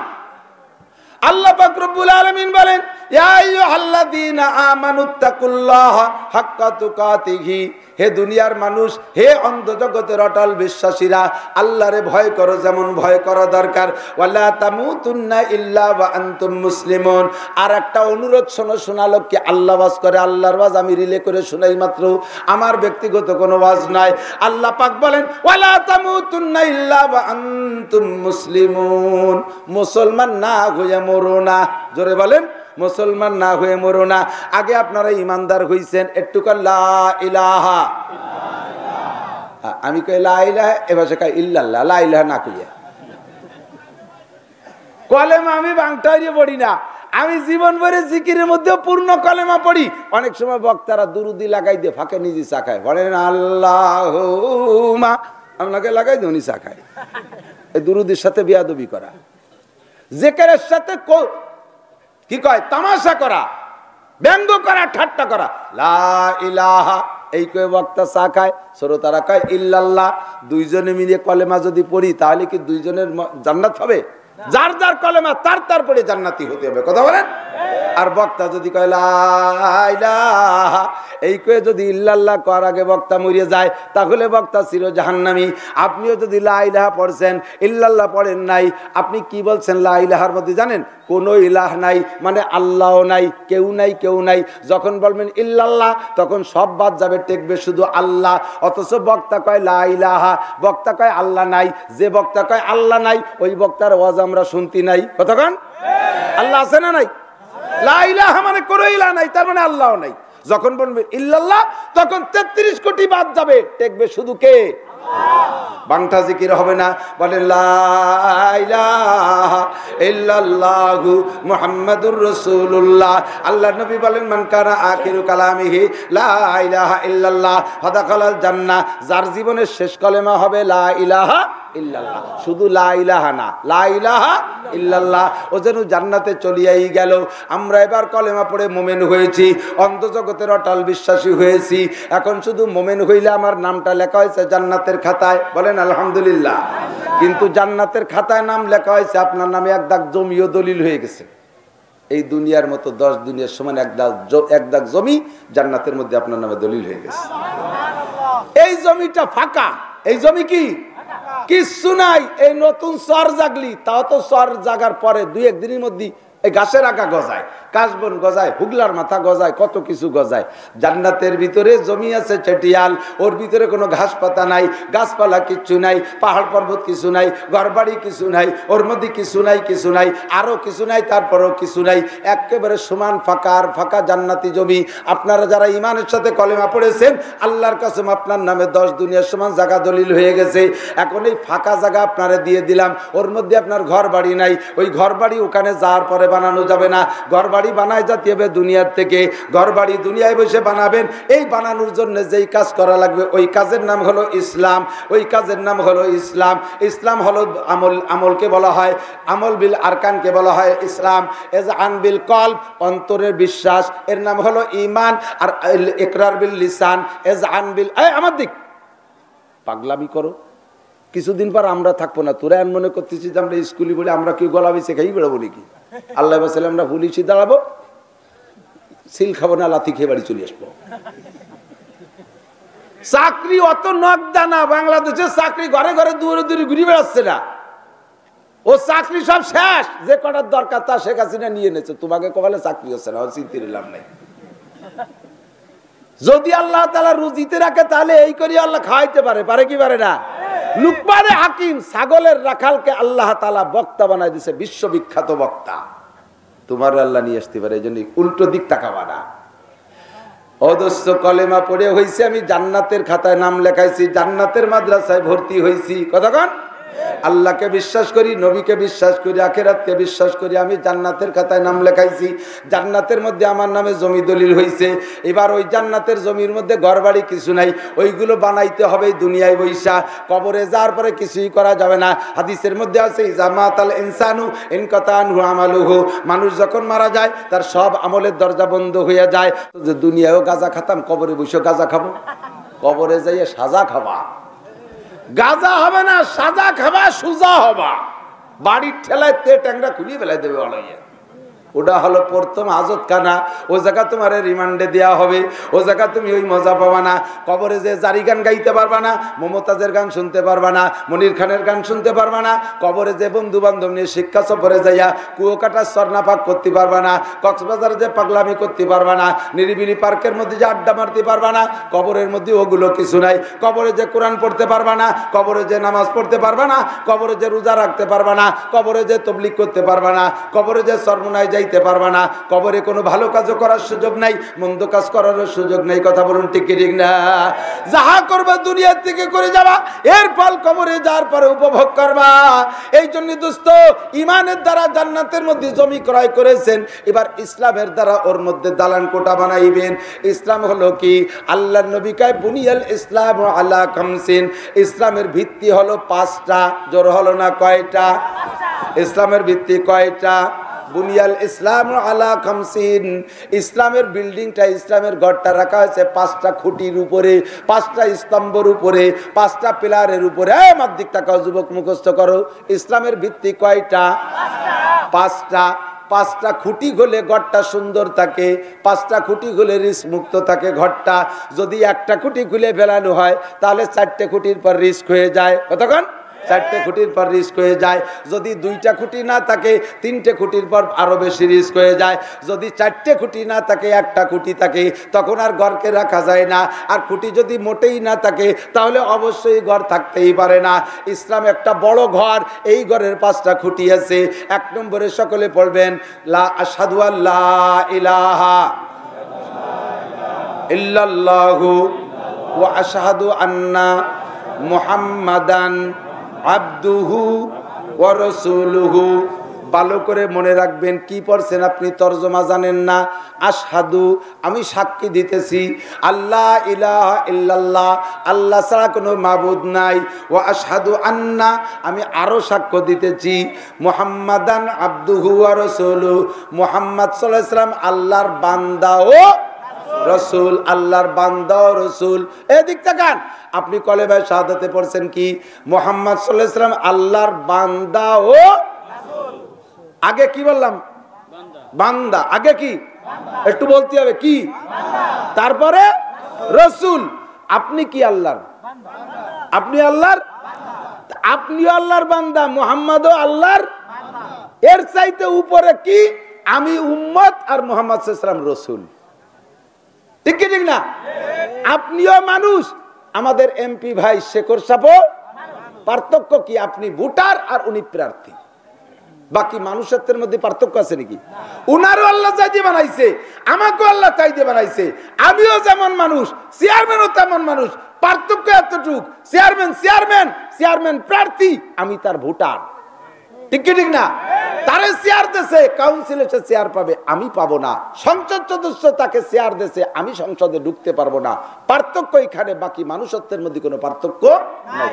এজন্য নবীকে নবীর জায়গায় মানুষ হিসেবে রাখতে হবে। ওর চাইতে যদি উপরে নিয়ে যান তাহলে আল্লাহর সাথে শিরিক করা হবে।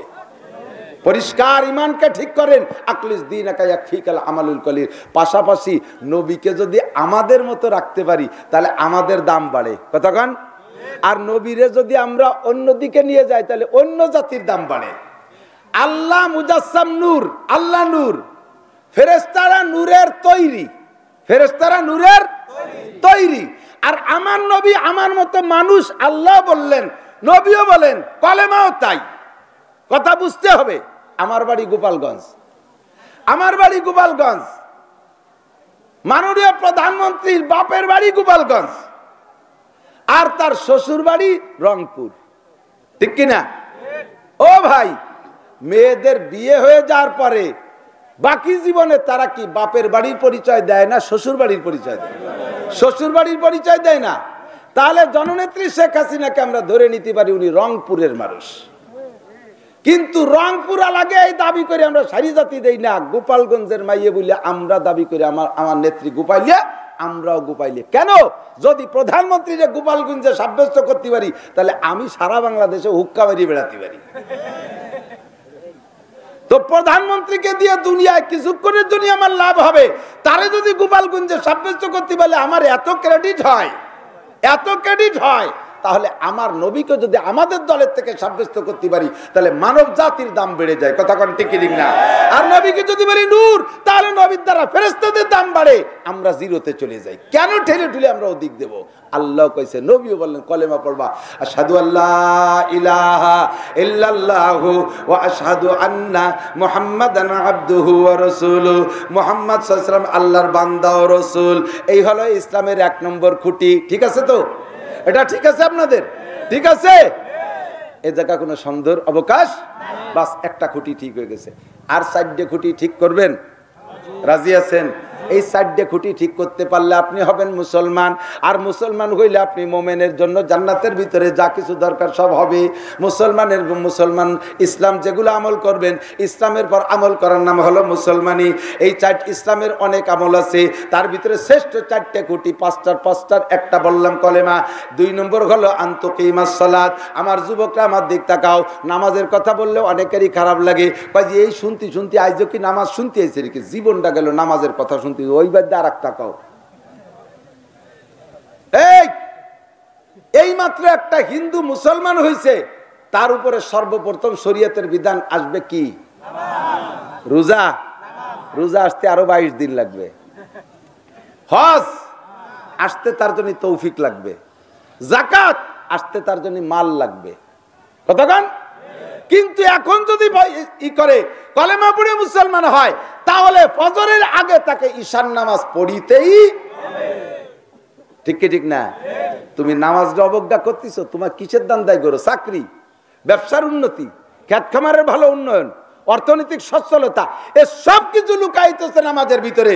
যুবক আস্তাইনু বিসসবরি ওয়াস সালাহ, আল্লাহ কয় ধৈর্যের সাথে নামাজের মাধ্যমে আল্লাহর কাছে তোমার সাহায্য কামনা করো। ইন্নাস সালাতা তানহা আনিল ফাহশাই ওয়াল মুনকার, নামাজে সকল প্রকার খারাপি থেকে ফিরায়। পাশাপাশি আল্লাহ নবী বলেন মান হাফাজা আলাস সালাওয়াত আকরামাহুল্লাহু বিখামসি খিসাল, যেই ব্যক্তি 5 ওয়াক্ত নামাজ সুন্দর করে, যে ব্যক্তি 5 ওয়াক্ত নামাজ সুন্দর করে পড়ে, ইসলামের 2 নম্বর খুঁটিটারে ভালো করে ঢালাই দিয়ে সুন্দর করে রড বাইন্ধে কায়দা করিয়া, পাথর ডালাই দিয়ে মজবুত সিমেন্ট দিয়ে যেই লোকটা বানায়, 2 নম্বর খুঁটির নাম হলো নামাজ। আল্লাহ নবী বলেন আল্লাহ তাআলা তারে 5টা পুরস্কার দেন। 1 নম্বরে ইরফান হুজিকুল আইশ, দুনিয়ায় তার কোনোদিন রিজিকের টেনশন থাকবে না, আল্লাহ তারে অভাবী রাখবে না। ভালো নামাজি মানুষ না খাইয়ে মরে না, ভালো নামাজি মানুষ চরম অভাবে পড়ে না। দেখবেন এক শ্রেণীর মানুষ আছে চরম অভাবী, আবার নামাজও পড়ে না, নামাজ পড়ে না, অভাবে দুঃখে মরতেছে, বাল বাচ্চার খাবারের কোনো ব্যবস্থা নাই, ঈদের সময় পোশাক আশাক দিতে পারে না, রমজানের সুন্দর ইফতারির ব্যবস্থা করতে পারে না, কুরবানির সময় দাঁড়ে 2 কেন গোশতের জন্য ঘুরে বেড়ায়, 10টা টাকা চামড়ার টাকা কালেকশনের জন্য ঘুরে বেড়ায় বাড়ি, 10টা ফেতরার জন্য বাড়ি ঘুরে বেড়ায়, অথচ নামাজ পড়ে না, রমজানের রোজা রাখে না, তারাবির নামাজ পড়ে না, আল্লাহর কাছে প্রার্থনা করে না। ওই মানুষগুলো জীবন ভরে এমন কষ্টে কাটায়। আমার বিশ্বাস নামাজি মানুষের ভিক্ষা করতে গ্রামে বেরোনো লাগে না। আল্লাহর রহমতে নামাজি মানুষকে আল্লাহ তাআলা অন্য পয়সাওয়ালাদের মাধ্যমে তার বাড়ি রুজি পৌঁছাইয়া দেওয়া, ঠিক না? আপনারা বলতে পারেন যে হুজুর, আপনারা হুজুর রাদি সবচেয়ে বড় নামাজি, তা আপনারা বাড়ি কালেকশন নিয়ে বেড়ান। মনে মনে যে প্রশ্নটা তৈরি করতেছেন আমি তার সেরা করে দেই, খুলে দেই। আমরা কালেকশন কেন করি? কালেকশন করার কারণ হলো 1 নম্বরে আপনাদেরকে জান্নাতের সাথে সংশ্লিষ্ট করি, সংযুক্ত করি। 2 নম্বরে আপনাদের একটা ইবাদত আপনারা স্বেচ্ছায় আদায় করেন না, ওই ইবাদতটা আপনারা বুঝে আদায় করেন না, আমরা যাইয়ে সেই ইবাদতটা করানোর জন্য কালেকশন করি। যেমন জমিনে যে উৎপন্ন ফসল হয়, আমাদের হানাফি মাযহাবের মাসলাক হলো, আমাদের মাযহাবের মাসালা হলো, বাংলার জমিনে যত জমি আছে জমিটা উশরি আর খারাজি 2 প্রকার মিলেনো, আর বেশিরভাগ জমি যদি উশরি হয় তাহলে খারাজি জমি ও উশরি জমির হুকুমে। এর ব্যাখ্যা দিতে সময় লাগবে, উশরি খারাজি শুধু নামটা শুনিয়ে রাখেন। তথা উশরি জমিনের ফসল 1 কেজিও যদি আপনার জমিতে হয়, তাহলে তার ফসলের খরচের হিসাব করিয়া তার থেকে যাকাত দিতে হবে। যদি বেশি খরচ হয় ফসল ফলাইতে, অনেক বেশি খরচ হয়, তাহলে 1 কেজি ফসলও যদি আপনার বইতে হয়, জমিতে হয়, তার 40 ভাগের 1 ভাগ গরিবরে দিতে হবে। ওই 40 ভাগের 1 ভাগ আপনার জন্য হারাম। 1 কেজিও যদি আপনার জমিতে হয়, ওই 40 ভাগের 1 ভাগ খাওয়া আপনার জন্য হারাম। কেমন হারাম? শুকরের গোশত খাওয়া যেমন হারাম, ওই রকম হারাম। যদি ফসল ফলাইতে কম খরচ হয়, মাঝারি ধরনের খরচ হয়, তাহলে 20 ভাগের 1 ভাগ আপনার জন্য হারাম, ওইটা গরিবের হক। যদি ফসল ফলাইতে মোটেই খরচ নাই, শুধু বীজ বেচন ছাড়া আর কোনো খরচ নাই, তাহলে তার 10 ভাগের 1 ভাগ আপনার জন্য হারাম, ওইটা গরিবের হক। এটা আপনি জানেন না, জানিও আপনি মানেন না। আমরা বাড়ি যাইয়ে জোর জবরদস্তি করে কাহামাঙ্গা করে সাইডে চাইয়ে নিয়ে আসি, যাতে যে কোনোভাবে আপনার ওই ইবাদতটা হয়ে যায়, গুনাইতে পাইছে যান, সেই জন্য কালেকশন করি।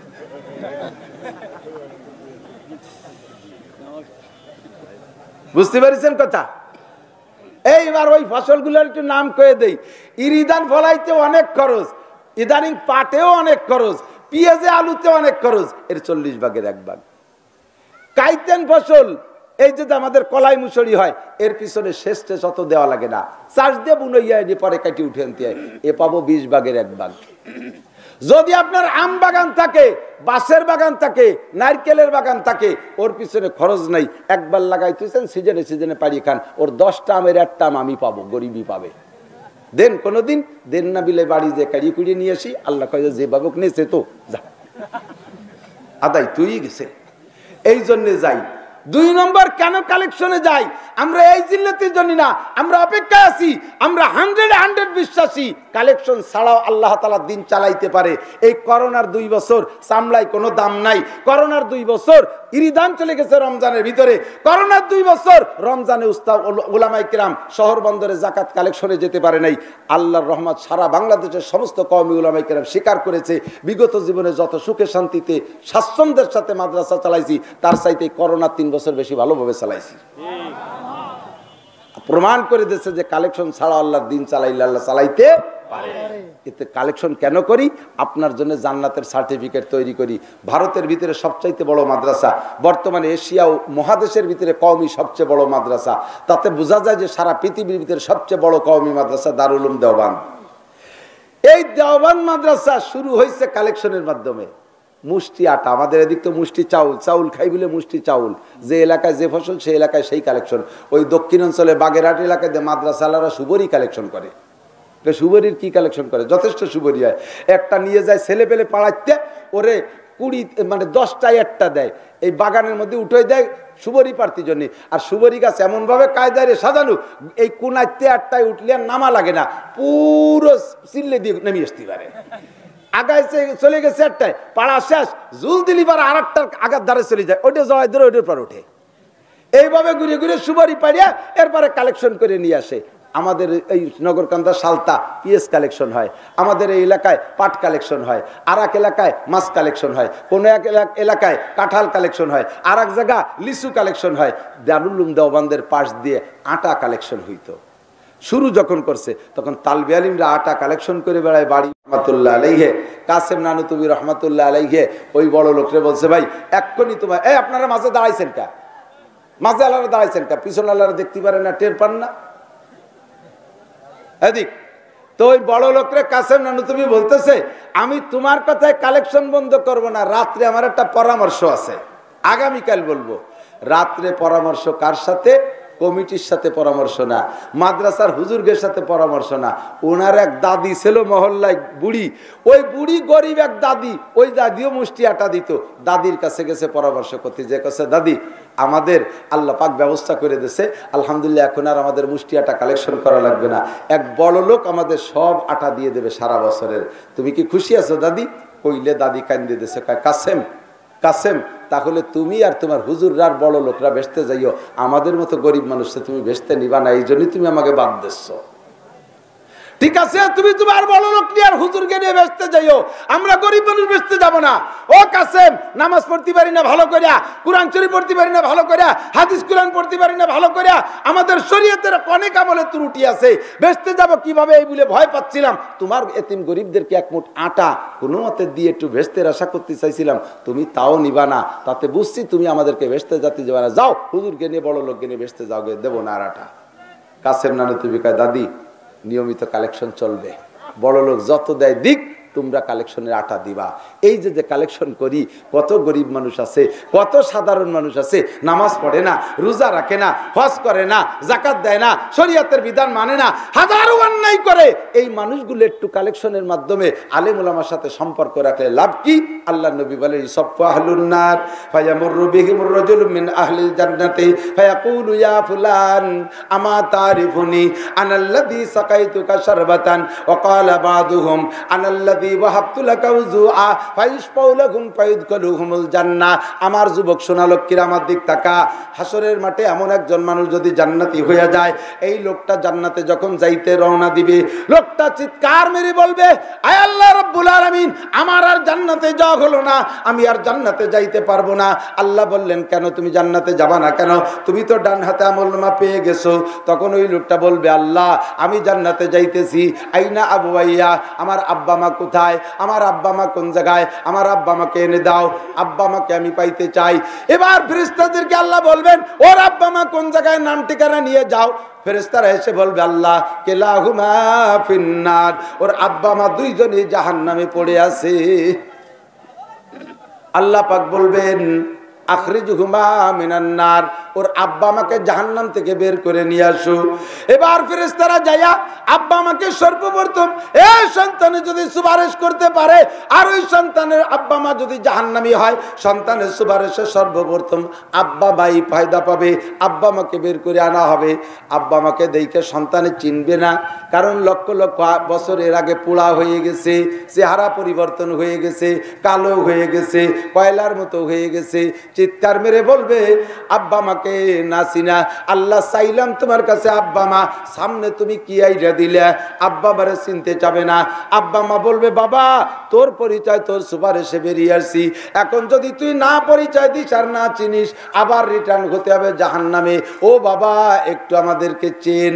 বাবাই চিনতে চাইবে না। আল্লাহ পাক বলবে ফেরেশতা আমার বন্ধুরে কষ্ট দেওয়া যাবে না, তাড়াতাড়ি তার আব্বা মাকে প্রসেস করে নিয়ে আসো। আব্বা মাকে আবে হায়াতের মধ্যে গোসল করানোর সঙ্গে সঙ্গে আব্বারও মূল চেহারা ফিরে আসবে, মায়েরও মূল চেহারা ফিরে আসবে। কন্যা সুবহানাল্লাহ। এক ডুবে দুইজন ঠিক হয়ে যাবে। সামনে পেয়ে বুকের সাথে জড়িয়ে ধরে দুই গালে চুমু খেয়ে বলবে আব্বা এতকাল কত কষ্ট করেছেন, ও আব্বা চলেন যাই জান্নাতে। আব্বা মা বলবে বাবা জান্নাতে তো রওনা দেছো, উপরটা ঠিক হইছে, চামড়া আর চেহারা ঠিক হইছে, কিন্তু জাহান্নামের আগুন কলিজার মধ্যে ঢুকে রইছে। বাবা দেখো তো কোনো জায়গায় এক গ্লাস পানি পাওয়া যায় নাকি, পিপাসায় বুকটা ফাইটে যাইতেছে।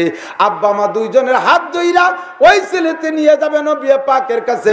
নবী পাকের কাছে গিয়ে বলবে ইয়া রাসূলুল্লাহ হাযাইনা আবওয়াইয়া আশরিবহুমা শাইয়াম মিনাল হাউজ, ওগো আল্লাহর নবী এই যে আমার আব্বা মা দুইজন রে একটু হাউজে কাউসার পান করাইয়া দেন। বুঝলাম না, আবে হাউজে কাউসার নবী পাক পান করানোর সঙ্গে সঙ্গে দুইজনের কলিজা ঠান্ডা হয়ে যাবে। এবার আব্বা মার হাত ধরে নিয়ে জান্নাতের দিকে রওনা দিবে। আব্বা মা বলবে বাবা তুমি তোমার আব্বা মা পেয়ে খুশি হয়েছো, আমাদের আব্বা মারা জাহান্নামে, তোমার দাদা দাদি নানা নানি চারজন জাহান্নামে, তাদেরকে রেখে যেতে পারবো না। এবার সুপারিশ করবে আল্লাহ আমার ওই চার মুরব্বীকে এনে দাও। ওই চার মুরব্বীরে যখন নিয়ে আসবে হাজার হাজার মানুষে বলবে আল্লাহ আল্লাহু আকবার। ওই চার মুরব্বীরে বলবে তোমার মাওলানারে আমরা চিনতাম, তোমার হুজুররে আমরা চিনতাম, আমাদের বংশে তেমন কেউ আল্লাহর কাছে বলার মতো নাই, তুমি একটু তোমরা একটু তোমার মাওলানার মাধ্যমে সুপারিশ করাইও। ওই চার মুরব্বীরে যখন সাইজ করে নিয়ে রওনা দেবে তখন তারা বলবে বাইরে কত মানুষ যে তোমার চেনে, তাদের আপন বলতে কেউ নাই, সুপারিশ চাইছে তারা। তখন লোকটা বলবে আল্লাহ আমি আমার একটু দাবি তোমার কাছে, তুমি যদি সত্যবাদী হয়ে থাকো আমার দাবি পূরণ করতে হবে। আল্লাহ পাক বলবেন তোমার দাবি কি?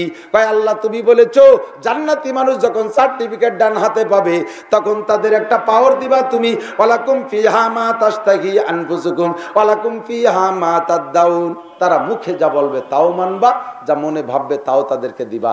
কাজেই তোমার এই কথা যদি ঠিক থাকে, আমার একটা দাবি, আমার মুখের একটা দাবি, আমার এই মুরব্বী 6 জন যেই জাহান্নাম থেকে আসছে ওই জাহান্নামে যারা ছিল তাদেরকে আমি এক নজর দেখবো।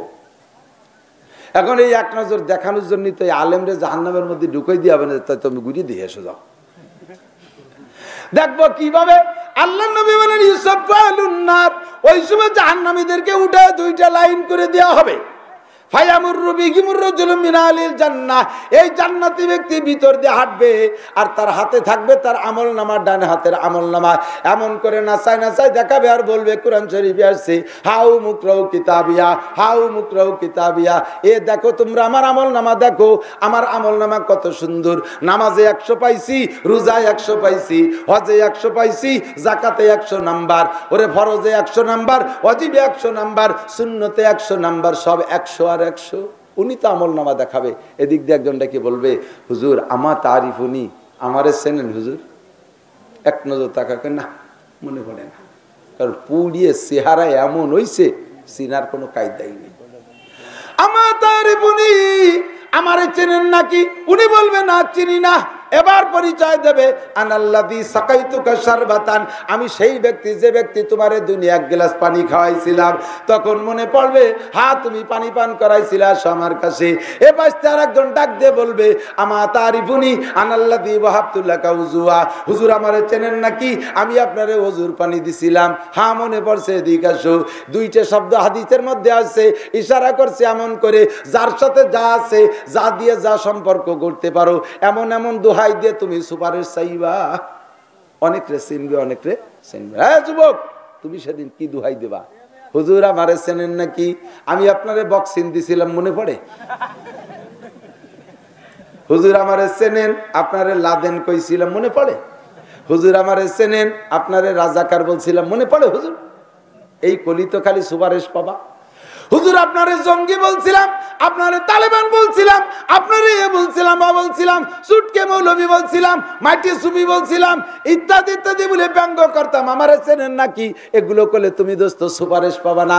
হুজুরের সাথে কোন দিক দিয়ে তোমার সম্পর্ক আছে, এমন একটা সম্পর্ক গড়ো। হুজুর আমাদের মহল্লায় কালেকশনে গেছিলেন, আমি ঘুরে কালেকশন করে দিছিলাম। হুজুর আমাদের দোকানের দ্বারে বসলেন, চার পান কিন্তু আমি খাওয়াইছিলাম। হুজুর আমাদের এলাকায় গিয়েছিলেন, আপনার সাথে সালাম দিয়ে মুসাফা করে কোলাকুলি করছিলাম, মনে পড়ে হুজুর আমি সেই লোকটা।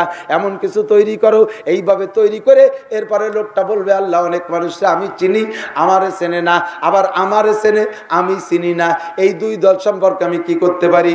আল্লাহ পাক বলবেন, তোমাকে যে চেনে, তুমি যাকে চেনো, তোমাকে যে চেনে, তুমি যাকে চেনো, উভয় সম্পর্কে সুপারিশ করো। ফাইসপাউলাকুম ফায়ুদখিলুকুমুল জান্নাহ, তোমার সুপারিশ গ্রহণ করে উভয়কে ক্ষমা করে দেওয়া হবে। হাজার হাজার মানুষ সেদিন এই সুপারিশ নিয়ে ভেস্তে চলে যাবে। তখন আবার আপনারা যারা এমন কোনো লাইন করে রাখেন নাই, এমন সম্পর্ক রাখেন নাই, কোনো উপায় না পাইয়া আবার আপনাকে রিটার্ন হতে হবে জাহান্নামের দিকে, তখন আপনি কি বলবেন জানেন? কোরআন শরীফের ভিতরে আছে, তখন বলবেন, ইয়া ওয়াইলাতা লাইতানি ইত্তাখাযতু মা'আর রাসূলি সাবিলা, ইয়া ওয়াইলাতা লাইতানি লাম আত্তাকিদ ফুলানান খলিলা। এরে আমার কপাল পোড়া, কেন রাসূলের সাথে উলামায়ে কেরামের সাথে একটা চিকন সম্পর্ক আমি রাখলাম না। হে আমার হতভাগ্য কপাল পোড়া, দুনিয়ার যত বদমাশদের সাথে কেন আমি সম্পর্ক রাখলাম? যেই নেতার সাথে সম্পর্ক রাখছি, ওই নেতাও যেখানে, তুমিও সেখানে। আল্লাহ হাসরের মাঠে সমস্ত মানুষকে যার যার ইমাম সহ নেতা সহ ডাকা হবে। ভণ্ড পীরের মুরিদ হইলে পীর সহ মুরিদ সহ ডাকবে, ভণ্ড নেতার মুরিদ হইলে নেতা সহ মুরিদ সহ ডাকবে। ও দোস্তরে দুর্নীতিবাজদের সাথী হইলে দুর্নীতিবাজ বড় যে, তার সাথে তার সহযোগীদেরকে ডাকা হবে, তোমাকে তাদের সাথে নিয়ে যাওয়া হবে। তখন তুমি বলবা, ওরে ছোট্ট ছোট্ট মৌলবী, ছোট ছোট সাধারণ পাবলিক, দিনদার ইমানদার, এদের সাথে যদি সম্পর্ক রাখতাম তাহলে আজকে আমার কপালটা খুলে যেত। ওই দিন আফসোস করে কোনো কাম হবে না। এজন্য নবী বলেন, কোন আলেমান, এক নম্বরে যদি ডান হাতে পাইতে চাও কিছু, আলেম হও। কারণ হাসরের মাঠে ইয়াশফাউল কিয়ামতে সালাসা, হাসরের মাঠে লক্ষ লক্ষ মানুষকে সুপারিশ করে জান্নাতে নেবে তিন শ্রেণীর মানুষ। এক নম্বরে আল আম্বিয়া, নবীরা সুপারিশ করবে। দুই নম্বরে আল উলামা, আলেমরা সুপারিশ করবে। তিন নম্বরে সুহাদা, শহীদরা সুপারিশ করে জান্নাতে নেবে। ও দোস্ত, দুই নম্বর জন কোন আলেমান, শহীদ কপালে থাকলে হব, নবী হতেই পারবো না, এর মধ্যে কোনো সন্দেহ নাই। কথা বলেন, এ নবী কি আর আসবে? বলেন আসবে? এই গোলাম আহমদ কাদিয়ানি নবুয়তি দাবি করছে। যুবকরা একটু সাক্ষী দাও তো। ভারতের গোলাম আহমদ কাদিয়ানি, সে কয় আমি নবী। ও কি নবী? ও কি নবী না কাফের? ওর সেলা চামুন্ডা যদি ফাঁকে ফাঁকে দুই একটা তোমাদের মাঝে মাথা গজায়, তারে ধরে কি ফুলের মালা দিবা? কি দিবা একটু কও? জুতোর মালা, জুতোর তলে কিছু মাখাই দিবা, ঠিক তো? কি মাখাবা মানুষ সমা বুঝবা, এমনি করছি না। গোলাম আহমদ কাদিয়ানি নবী না, কিয়ামত পর্যন্ত নবী আসবে না, কাজে আমরা নবী হতে পারবো না। আমরা শহীদ হব কিনা এটা আল্লাহ জানে, তবে আলেম হওয়ার চেষ্টা করতে পারবো। যদি আলেম নাও হতে পারি, হুজুর বলেন কোন আলেমানা ও মুতাআল্লিমান, না পারলে কমপক্ষে আলেমের ছাত্র হও। এই যে আপনারা আজকে আমার ছাত্র হয়ে গেছেন, বেজার না খুশি? বেজার না খুশি? আপনারা ছাত্র হয়ে গেছেন, আলেমদের ছাত্র হয়ে গেছেন। আমার আগে হুজুর পড়াইছে, এখন আমার কাছে পড়তেছেন, আপনারা সব ছাত্র হয়ে গেছেন। আর মুস্তামিয়ান, যদি ক্লাসের ছাত্র না হতে পারেন, কমপক্ষে ওয়াজের মাঠে শ্রোতা হয়ে যান। মুস্তামিয়ান, আমার ওয়াজ শোনেন মোহাব্বতের সাথে। আও মুহিব্বান, তাও যদি না পারেন, সময় পান না ওয়াজ শুনতি, সময় পান না মাদ্রাসা পড়তি, পড়াইতে সময় পান না, বসতে পড়তে সময় পান না, কমপক্ষে মুহিব্বান আলেমদেরকে ভালোবাসবেন। রাজি আছেন না? তবলিগি 3 সিল্লে দিয়ে আবার একেবারে ক্যাডার হয়ে যায়, তবলিগি 3 সিল্লে দিয়ে একেবারে আল্লামাতুদ দাহার হয়ে যায়, মোটামুটি মৌলবীকে মোছে বাঁধে, হুজুর লাগে কোন সাগে। ভালো করে মনে রাখেন চাচু, মাদ্রাসা শিক্ষা ছাড়া, মাদ্রাসা শিক্ষা ছাড়া সারা পৃথিবীর সমস্ত মানুষ যদি 1000 বছর তবলিগ করে, ফাজাইলে আমারা তবলিগি নিসাব নিয়ে নাইচে বেড়ায়, ইসলামকে সঠিকভাবে ধরে রাখতে পারবে না।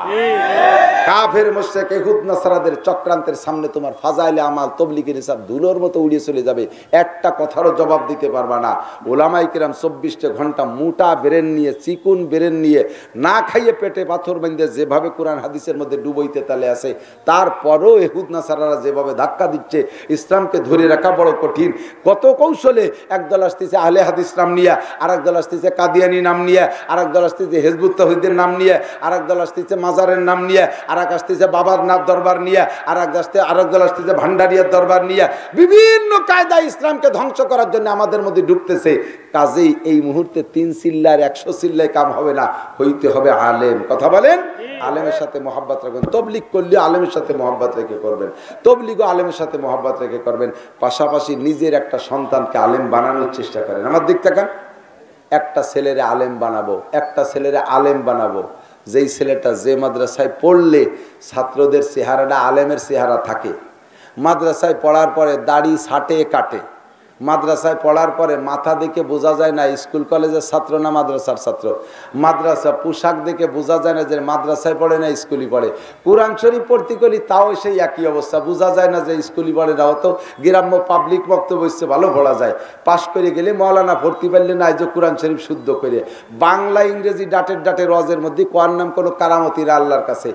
বাংলা ইংরেজি, বাংলা আমার মাতৃভাষা, আমি বুঝাই দিতে পারি যে ভাষা দিয়ে, অট্টকির নাম আমার যথেষ্ট। কথা বলেন, কিন্তু কোরআন শরীফ যদি অশুদ্ধ করে পড়েন আপনার নামাজ হবে না, তিলাওয়াত অশুদ্ধ দ্বারা আপনার ঈমান পর্যন্ত নষ্ট হয়ে যাবে। আপনি মাদ্রাসায় পড়ে যদি আলেম হইয়া কোরআন শরীফ শুদ্ধ করে পড়তে না পারেন, আপনার সুরত সিরাত বেশভূষা যদি সেরকম ঠিক না হয়, আপনি মাদ্রাসার একজন বড় হুজুর, আপনার দাড়ি পিঁয়াজের দাড়ির মতো একটুক একটুক, এ দেখলি পাবলিকের মন খারাপ হয়ে যায় যে কি হুজুর না পিঁয়াজের গুঁড়া আইছে। হ্যাঁ, আপনি মাদ্রাসার বড় একজন হুজুর, যেই মাদ্রাসায় পড়লে নবীওয়ালা চেহারা হয়, সাহাবাওয়ালা সুরত হয়, যেই মাদ্রাসায় পড়লে বোঝা যায় যে একটা আলেম আসছে, ওই মাদ্রাসায় পড়েন, সেখান থেকে একটা ছেলেরে পড়ান, আপনার জানাজার ইমামতি করতে পারবে। বাসা বাড়াইতে মৌলবীর জানাজা আর নিজের সন্তানের জানাজা আকাশ পাতালের পার্থক্য হয়ে যায়। কথা কন না কেন? মসজিদের ইমাম সাহেব দায় থেকে ইমামতি করে, তার ছুটির দিন যদি আপনি মরেন, ও যে কি খেপে, এই বুড়ো বাইসে থাকতে আমারে জ্বালাইছে, শয়তান বুড়ো মরতেও সময় পেল না, আজ আমার ছুটি, সেই দিন উনি মরছে, জানাজায় বিনিয়োগ যদি পড়াই দিতে পারে, রাগে তকবীর কম দেবে, দোয়া পড়বে না। কিন্তু আপনার নিজের ছেলে যদি জানাজার ইমামতি করে, ওর বিমানের ফ্লাইট ছুটে গেলে তকবীর কম পড়বে না। কথা কন ও ভাই, না কে মরবে না। ওলামায়ে কিরামকে আল্লাহ তাআলা সচ্ছলতা দান করেছে। আমি নিজেই প্রথম সময় যখন মাদ্রাসায় পড়াই 1100 টাকা বেতন পাই, সেই সময় আপনাদের মোহাম্মদপুরে কোনো এক জায়গায় মাহফিলে আসছি, মাহফিলে টাকা দিত 50 টাকা, 100 টাকা, বেতন পাইতাম মাত্র 1100 টাকা। ওই 100 টাকার এখনকার 50,000 টাকার চেয়ে বেশি সম্মান মনে হতো, মর্যাদা বেশি মনে হইতো, বেশি স্বাদ লাগতো। ধীরে ধীরে আল্লাহ তাআলা এখন কত তাদেরছে, বাইসাইকেলে আসতাম আমি নিজে, এই শালনগর মাকড়াইল শালনগর বাইসাইকেলে আইসি, ফুকরুতে ওয়াজ করতে, আইসিবি কেলে ওয়াজ করতে, বৃষ্টিতে ওয়াজ নষ্ট হয়ে গেছে। সেদিন হলো না, কয় যে হুজুরতে কাইলু আইসেন, ফিরে সেই সাইকেল চালাই চলে গেছে, আবার কাইল হয়েছে। তাও শ্বশুর বাড়ি চলে গেছি কালিয়া, বাইসাইকেল চালাই, আবার সেখান থেকে আসছি, ভ্যানে আইছি, এরপরে মোটর সাইকেল, এরপরে প্রাইভেট কার, এরপরে বিমান, এখন হেলিকপ্টার, কত কিছু হয়েছে। এক সময় আলেমুল আমার পাশার নিচে বাইসাইকেল দেখলি একদল মানুষের চোখ টাটাতো, চোখের মধ্যে চুল করে, হুজুর সাইকেল চালায়, এ কন্যা কে ছিল না। এরপরে সাইকেল যে যখন মোটর সাইকেল আইছে, আবার বেশি পারে, ওর বাবা পরের বাতে বেগুন দিয়ে খায়, আবার মোটর সাইকেল চালায়। এই যখন মোটর সাইকেল চালাইতে সয়ে গেছে, এখন ধরছি প্রাইভেট কার। দেখছো হুজুরকে, বাবা আমরা তো মনে হতাম খয়রাত করে খাই, ইনকাম আছে। এখন উল্টো দিক চলে গেছে, স্বাস্থ্য যদি মেলা মোটা হয় হুজুরকে কদা পরে তা খাইয়ে কি মাথা মারছে, কুরবানি রাড়িয়েছে বেশি মারছে। আবার যদি আমার মতো শুয়ে যায় কয় যে ছেলে মেয়েরে মাদ্রাসায় ফলো কি দাও, হুজুর এত বড় হুজুর বাতের জ্বালায় মরি যাচ্ছে। দামি দামি কাপড় বললে কয় হুজুরির ভাব দেখো, পরের কাপড়ির ভাব। আবার যদি কাপড় নর্মাল হয় কয় যে খয়রাইতে মৌলবী। এই যে জ্বালা আজীবন চলতে থাকবে। কিন্তু দোস্ত আল্লাহ নবী বলেন লা তুসাব্বান্না আলাইকুমুদ দুনিয়া সাব্বা, দুনিয়া তোমাদের পর ঢেলে দেওয়া হবে, খেয়েও সারতে পারবা না। এসে গেছে সেদিন। আমরা বোর্ডিংয়ে 2 ওয়াক্ত ভাত খেয়ে লেখাপড়া করেছি, 1 ওয়াক্ত খাইছি ডুটি চেনেন নাকি? আটারে জোর করে বানাইতো, সিদ্ধ করে মুরব্বীরা জানেন। এদানিংকার পোলাপান চেনবে না, এদানিংকার পোলাপান আগের অনেক কিছু জানবে না। যদি 10 বছর পরে বলা হয় যে তুমি ডেকি চেনো, বলবে হ্যাঁ ডেকি চিনি তো, ডেকি দিয়ে ভাত খেয়ে আসলাম একটু আগে। মনে হচ্ছে ডেকি এক প্রকারের তরকারি, ডেকি চেনবে না কিছুদিন পরে। এই ডুটি চেনা ভুলে বাদ দিয়ে দিচ্ছে। এখন ডুটি খাইছি 1 ওয়াক্ত ডাউল দিয়ে, আর 1 ওয়াক্ত 1 মুঠ ভাত। এইভাবে কষ্ট করে আমরা এই বুড়োকে কাছে শুনে দেখেন যারা মাদ্রাসায় পড়ছে, প্রথম সময় এই কষ্ট ছিল। এখন 3 বেলা গরম ভাত, পায়খানা ছিল ড্রেন কাটে, তার উপরে বাঁশ দিয়ে নাড়াই দিয়ে বেড়া দিয়ে। আল্লাহু আকবার। 1 ওয়াক্ত পায়খানা করে আসার পরে পুরো লুঙ্গি পাল্টানো ছাড়া নামাজ পড়া যেত না। নিচে যেটুক পায়খানা করে দেবেন সেটুক করে সিটে ফাঁসা ভিজে যেত। এই সমান পোক বাইয়া হাঁটুতে উঠে গেছে, ঠেলিয়ে নামাইয়ে পায়খানা করে আসছে। আর এখন ঘরের ভিতরে যেখানে পড়া সেখানে খাওয়া, সেখানে শোয়া, সেখানে বাথরুম, সবকিছু উন্নতি এবং পাল্লা প্রতিযোগিতা চলতেছে। অ্যাটাচড বাথরুম, সবকিছু ওয়াশরুম ভিতরে হয়ে গেছে। কতক্ষণ দুনিয়ায় অভাব থাকবে না। বরঞ্চ আমি চ্যালেঞ্জ করে বলি, সেদিনকে আমাদের গোপালগঞ্জের একজন দারোগা সাহেব, বাড়ি তার ঢাকা হিমায়তপুর, উনি আমার অত্যন্ত মহব্বতের। উনি বলতেছে হুজুর 60,000 টাকা বেতন পাই, 60,000 টাকা বেতন পাই, অথচ মাসের শেষে যে 4-5 হাজার টাকা দিনা হয়ে যায়। আর মাদ্রাসার হুজুর 5,000, 7,000, 10,000 টাকা বেতন পায়, লাস্টে যাইয়ে দেখা যায় তার 1,000 টাকা থেকে যায়। বছরের শেষে সে 12,000 টাকা দিয়ে একটা কিছু করে, আর জীবনটা শেষ করে দিলাম শুধু শেষে কয় টাকা পাবো সেই আশায় মুখোচুরি বসে রয়েছে। আর মাসে মাসে যা পাই তার কিছু থাকে না। যাই কোন জায়গায়, বরকত কোথায় গেল? উনি নিজেই বললেন বাংলাদেশে 1.5 কোটির উপরে শিক্ষিত ছেলে বেকার, যাদের চাকরির কোনো ভ্যাকান্সি খালি নাই, সরকারের হাতে তো নাই। যত কলকারখানা ইন্ডাস্ট্রি যাচ্ছে সব জায়গায় তো লোক আছে পর্যাপ্ত পরিমাণে। এই ছেলে মেয়েগুলো কি করবে? কিন্তু আবার জানা মতে কোনো মৌলবী বেকার নাই। অল্প খাক, বেশি খাক, ভালো খাক, মন্দ খাক, ছোট চাকরি বড় চাকরি এক না এক কাজেই আছে এবং সম্মানের সাথে রিজকে কারিম নিয়ে আছে। কথা বলেন ঠিক কি না? তাহলে কোন চিন্তায় ছেলে মেয়েকে পড়াবেন না? পাশাপাশি আমি চ্যালেঞ্জ করলাম আর একটা, যে বাংলাদেশের সমস্ত ছাত্রদের রক্ত পরীক্ষা করেন, মাদ্রাসার ছাত্র আর স্কুল কলেজের ছাত্র। একটা মাদ্রাসার ছেলের ভিতরে গায়ের রক্তের ভিতরে আবার গন্ধ, হিরোইনের গন্ধ, ফেন্সিডিলের গন্ধ পাবেন না। ঠিক কি ঠিক না? হাই স্কুল থেকে নিয়ে বিশ্ববিদ্যালয় পর্যন্ত ছেলেদের রক্ত পরীক্ষা করলে গন্ধ পাওয়া যাবে? যাবে যাবে যাবে না? 100 বার যাবে। রাস্তাঘাটে যে অকথ্য ভাষায় গালাগালি করে কি মাদ্রাসার ছেলেরা? রাতের বেলায় রশি টানাইয়া মোটরসাইকেল কাইয়ে নেয় কি হাটাজারি মাদ্রাসার হুজুররা, পটিয়া মাদ্রাসার হুজুররা? এ কারা করে? এ তারা করে। কারা করে? তারা করে। তার আগে নাম কইলাম না। কাজেই সভ্য সন্তান, নেককার সন্তান, ভদ্র সন্তান, শালীন সন্তান, সালাম দেওয়া সন্তান, এরকম ভালো সন্তান যদি পেতে চান, ইফটিজিং করে না, দর্শন করে না, অপহরণ করে না, গালাগালি করে না, চুরি ডাকাতি করে না, লুচ্চবি করে না, বাপের গাড়ের উপরে রামদাও দড়ি আবার টাকা চায় না, এই সমস্ত অন্যায় করে না যে ছেলেরা, তারাই হলো মাদ্রাসার সন্তান। ঠিক কি ঠিক না? বেকারও থাকে না, আবার কোটিপতিও হয় না। অততে দরকার নাই। কোটিপতি যে যত বড় ধনী হবে তার মরার সময় কষ্ট তত বেশি হবে। কারণ মরার সময় আর কোনো কষ্ট না। ওরে আল্লাহ আমার কোম্পানির কি হবে, এই করে যে আক্কা বাক্কা খেয়ে পড়বেন, ওই জ্বালায় যান পিছন দিয়ে বাড়ি যাবে, এই বেচতেও বাইরে হবে না। আর গরিব মানুষ যেখানে রাত সেখানে খায়, চাক ভাত কই এই বেচতে চলে যাবে, ওর কোনো হিসাব নিকেশ নাই। ঠকবেন না ইনশাআল্লাহ। তাহলে 1 নম্বরে নামাজ ঠিক থাকবে তো ইনশাআল্লাহ। 2 নম্বরে রোজা, ইসলামের 3 নম্বর ভিত্তি নাম কি? রোজা। আসতেছে রোজা, রাখবে? জোরে বলেন রাখবেন? ঠিক আছে তো? রমজানে তারাবি পড়বেন তো? কারা কারা? নারে তাকবীর। আল্লাহ আমাদেরকে তারাবি সুস্থভাবে মসজিদে পড়ার তৌফিক দাও। রমজানের রোজা সুস্থভাবে রাখার তৌফিক দাও। আল্লাহ আমরা তারাবির নামাজ বা জামাত পড়তে পারি, তৌফিক দাও। আল্লাহ কবুল করো। এই হাতগুলোরে কাবার গায়ে পৌঁছাই দিও। জোরে বলেন আমিন। মাশাআল্লাহ। ইসলামের 3 নম্বর ভিত্তি রোজা। 4 নম্বর হলো যাকাত। 4 নম্বর কি? যাকাত। আল্লাহ যদি সম্পদ দেয় জাকাত দেবেন তো ইনশাআল্লাহ? কয় যে আল্লাহ যদি তুমি আমার 1 কোটি টাকা দাও তাহলে তোমার 25 লাখ দেব। আল্লাহরে মানে ধর্মের কাজে 25 লাখ টাকা দেবে। তা আল্লাহরে 1 কোটি দিলে আল্লাহরে 25 লাখ দেবে, তার মানে 25%, তাই তো? কয় পার্সেন্ট? আসলে আমার যদি আল্লাহ 1 কোটি টাকা দেয় আমি আল্লাহরে 25 লাখ দেব। এখন আল্লাহ কয় তোরে যে 1 কোটি দিলি 25 লাখ দিবি, তার মানে 25%। এর কি মানে? 100 টাকা যদি তোর কাছে থাকে তার 25 টাকা দিলি বোঝা যাবে যে তুই 1 কোটিতে 25 লাখ দিবি নাকি? কর এখন আপনার কাছে যদি 100 টাকা থাকে, আপনি যদি আজকেই এই জায়গায় মসজিদের জন্য 25 টাকা দিতে পারেন, তালি বোঝা যাবে যে 1 কোটিতে 25 লাখ দিতে পারবেন। আল্লাহ তোমারে বলা হলো যে ভাই 100 টাকা আছে, 25টা টাকা দেন। কই 100 টাকা 25টা দিলে কি থাই পান দিও যে কি থাই? আরে মিয়া, 100 টাকাতে 25 টাকা দিয়া যত সহজ, 1 কোটি টাকাতে 25 লাখ দেওয়া অত সহজ না। কথা বল না কেন? 1 কোটিতে 25 লাখ দেওয়া অত সহজ না, 100 টাকাতে 25 টাকা দেওয়া সহজ। তুমি এই জায়গা ফেল আর 1 কোটি দিলি 25 লাখ দিবা, তোমারে ভালোই রেসিনি। হয়তো আল্লাহ তোমার বিশ্বাস নয়, তোমার 25 লাখ রাখি আমার 75 লাখ টাকা দাও। আল্লাহ কয় তোমার সাথে আমি ওই কিনা বেচা হতেছি নাকি?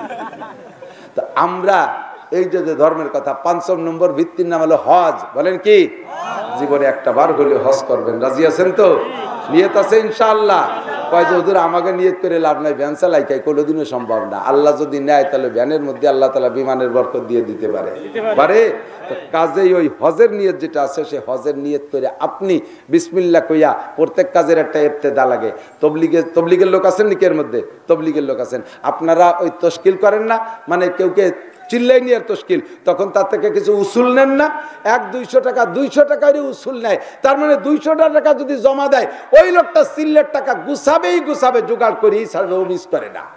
আর যদি 200 টাকা না নেয়, হয়তো যাবানি, দান পাট কাটিয়ে তারপরে যাবানি, এরপরে বাইনবুনিটা দিয়ে তারপরে যাবানি, আর কোনোদিনও যাবানিরে গেলাম হয় না, খালি যাবানি হয়। আপনি হজে যাবেন, নিয়ত আছে তো ইনশাআল্লাহ? আল্লাহ কবুল করুক, বলেন আমিন। 4 লক্ষ টাকা লাগবে।